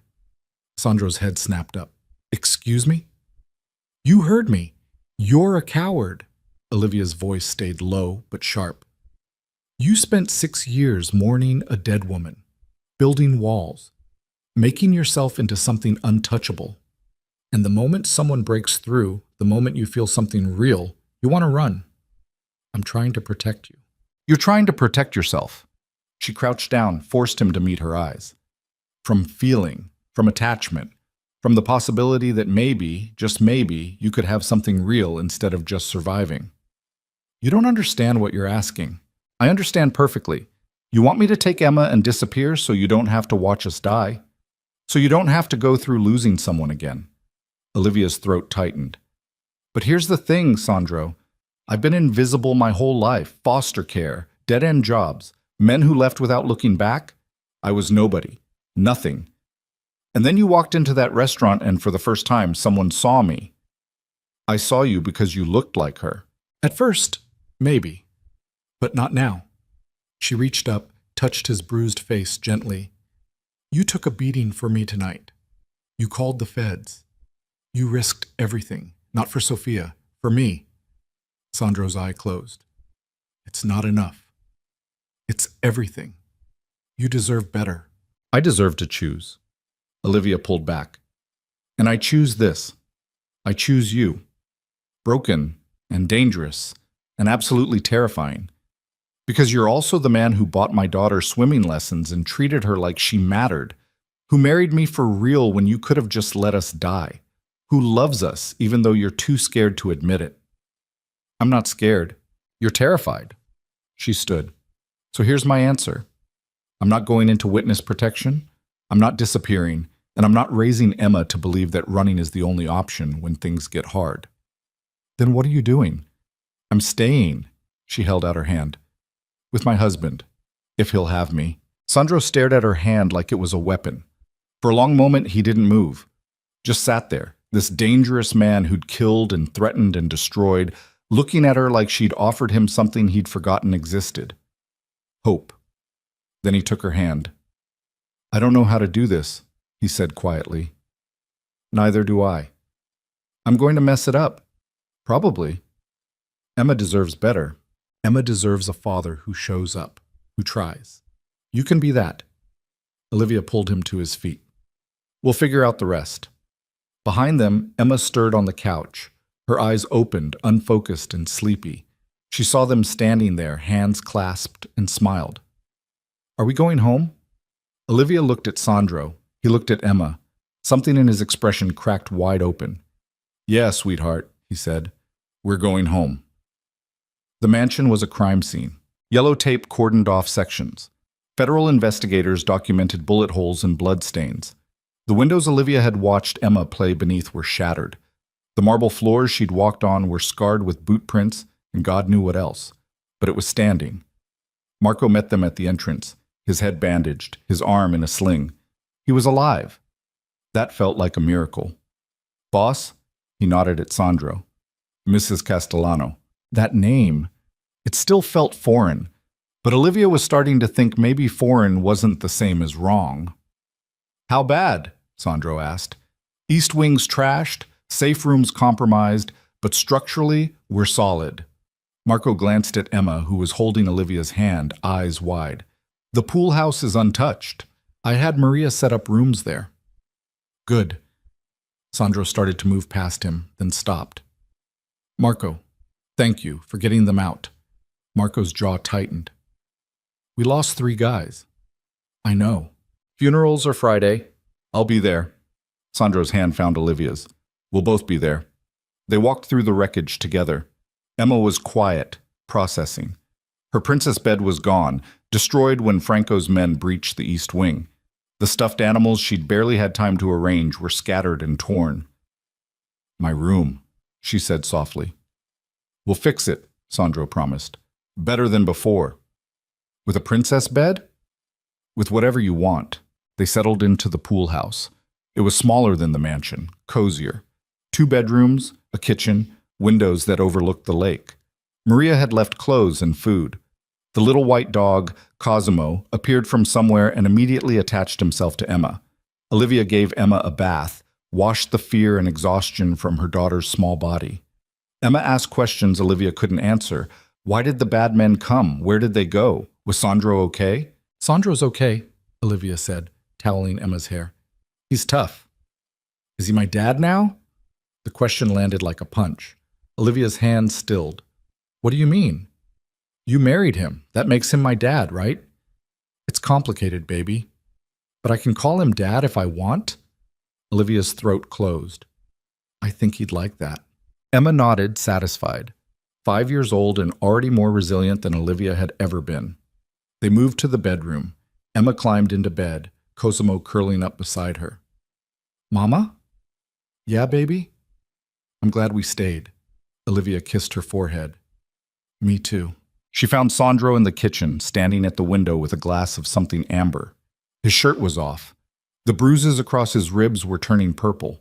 The gash on his forearm had been stitched. He looked like he'd gone 10 rounds with someone who played for keeps. He had. Emma asleep? He asked without turning. Out cold.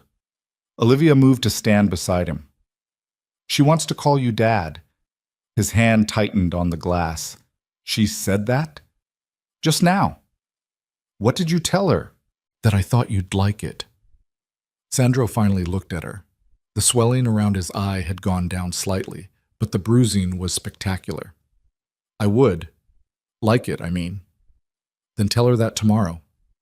I'm not good at this, being someone's father. You're already doing it. The swimming lessons, the books, the way you look at her like she matters. Olivia touched his arm gently. You don't have to be perfect. You just have to be present. He set the glass down, turned to face her fully. I meant what I said earlier about loving you, both of you. I know. It scares the hell out of me. Good. That means it's real. Sandro reached up, tucked a strand of hair behind her ear. His hand lingered. I've done terrible things, Olivia. I've hurt people, killed people. There's blood on these hands that won't wash off. I know what you are. And you're still here. I'm still here, she leaned into his touch. Because I've seen what you could be. When you're with Emma. When you fought for us. You're not just a monster. You're a man trying to be better. What if I can't be? Then we fail together. She kissed him, gentle and careful around the split in his lip. But I don't think we will. The next 2 weeks passed in a blur of federal interviews and security upgrades, and slow, painful healing. Franco survived surgery but remained in federal custody, facing charges that would put him away for life. His organization fractured. Some lieutenants fled, others negotiated deals. A few tried to make moves on Sandro's territory and learned very quickly why that was a mistake. Jason Miller disappeared. The feds found his apartment cleaned out, his burner phones discarded. Whether he'd run or been disappeared by Franco's surviving people, no one knew. Olivia tried not to think about him, tried not to wonder if one day he'd come back looking for Emma. But Sandro had people watching, always watching. The mansion was rebuilt slowly. Olivia worked with architects, turning the east wing from fortress to home. Emma's new room was twice the size of the old one, with built-in bookshelves and a window seat overlooking the lake. The princess bed was replaced with something more grown-up at Emma's request. She was done with princesses, she said. She wanted to be a scientist now. Sandro went to the funerals. All 3 of them. He paid for everything, spoke at each service, looked the families in the eye, and took responsibility. Some blamed him. Some didn't. All of them hurt. Olivia went with him, held his hand, showed those families that their men hadn't died for nothing. They died protecting something real. A month after the attack, Sandro made good on his promise.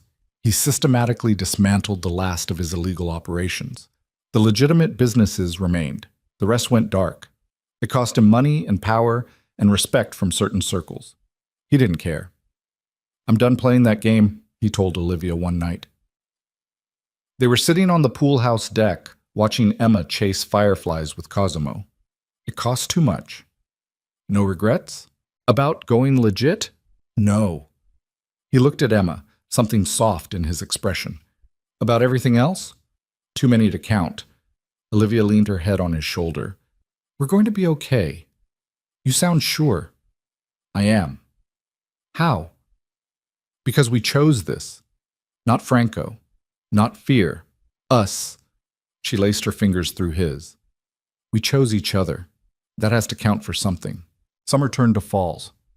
Emma started first grade at the private school, where she made friends and excelled at reading and told everyone who would listen that her dad was the best.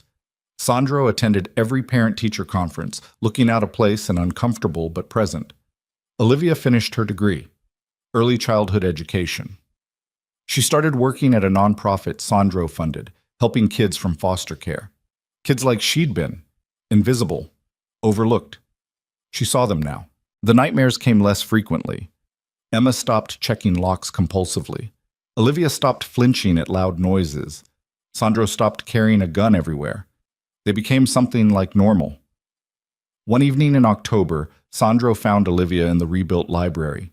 She was reading, curled up in an armchair, the light from the fireplace painting her in gold. I have something for you, he said. She looked up. What? He held out a box. Small, velvet. Not a ring box because she already wore his ring. Something else. Olivia took it, opened it. Inside was a key on a silver chain. What's this? The house on the Cape. The one Sophia and I bought before she died. Sandro sat across from her. I haven't been back since the funeral. Couldn't. But I want to go now. With you and Emma. I want to show you where I came from, who I was before. You don't have to do that. I know, but I want to. He reached across, took her hand. I don't want there to be secrets between us. No more ghosts, just us figuring this out together. Olivia closed her hand around the key. When? Next month. Thanksgiving, maybe. If you're ready. I'm ready. They went to the Cape the week of Thanksgiving. The house was smaller than Olivia expected. A cottage, really, perched on a cliff overlooking the Atlantic. The inside smelled like salt air and memories. Sandro walked through it like he was visiting a grave, showed Olivia the kitchen where Sophia used to cook, the bedroom where they'd planned their future, the nursery they'd started painting before the accident. Emma explored, delighted by the beach access and the tidal pools. She didn't understand the weight of this place, the grief soaked into the walls. Maybe that was better. On their last night there, Sandro and Olivia sat on the deck watching the sun set over the ocean. Emma was inside, asleep, exhausted from a day of beachcombing. Thank you, Sandro said quietly. For what? For being patient. For not asking me to forget her. I would never ask that. Olivia took his hand. She was your first love. Emma's first mother. She's part of your story. But she's not my whole story anymore. He looked at Olivia. You are. You and Emma. You're what comes next. What does come next? I don't know. He smiled, tentative. Maybe that's okay. They flew back to Chicago the day after Thanksgiving. The city sparkled with early Christmas lights. The mansion felt like home now, warm and lived in. Emma's artwork covered the refrigerator. Olivia's books overflowed the shelves. Sandro's laughter echoed through halls that had been silent for too long. One evening in December, Olivia found Sandro in his office. He was holding the photograph of Sophia, the one he'd shown her that first night. His face was peaceful. What are you thinking? She asked. That she'd like you and Emma, both. He set the photo down gently. I used to talk to her every night, ask her what to do. But I haven't needed to lately. Why not? Because I have you. He stood, crossed to where Olivia waited. You're not her replacement. You're not her ghost. You're something new, something I didn't think I could have. What's that? A second chance. He kissed her, slow and deep and real. When they pulled apart, Olivia was crying. What's wrong? Sandro asked. Nothing. Everything.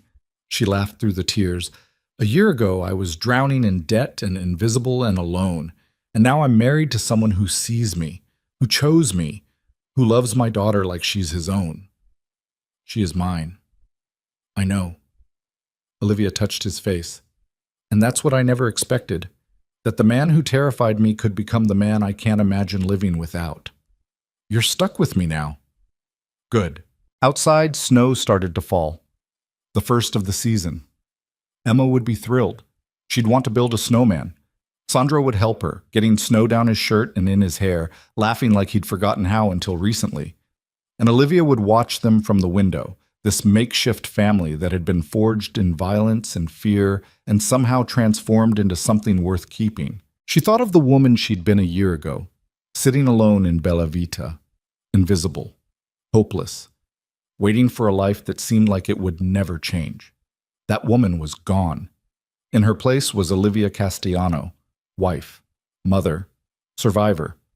Someone who'd learned that sometimes the most dangerous thing wasn't the monster in the expensive suit.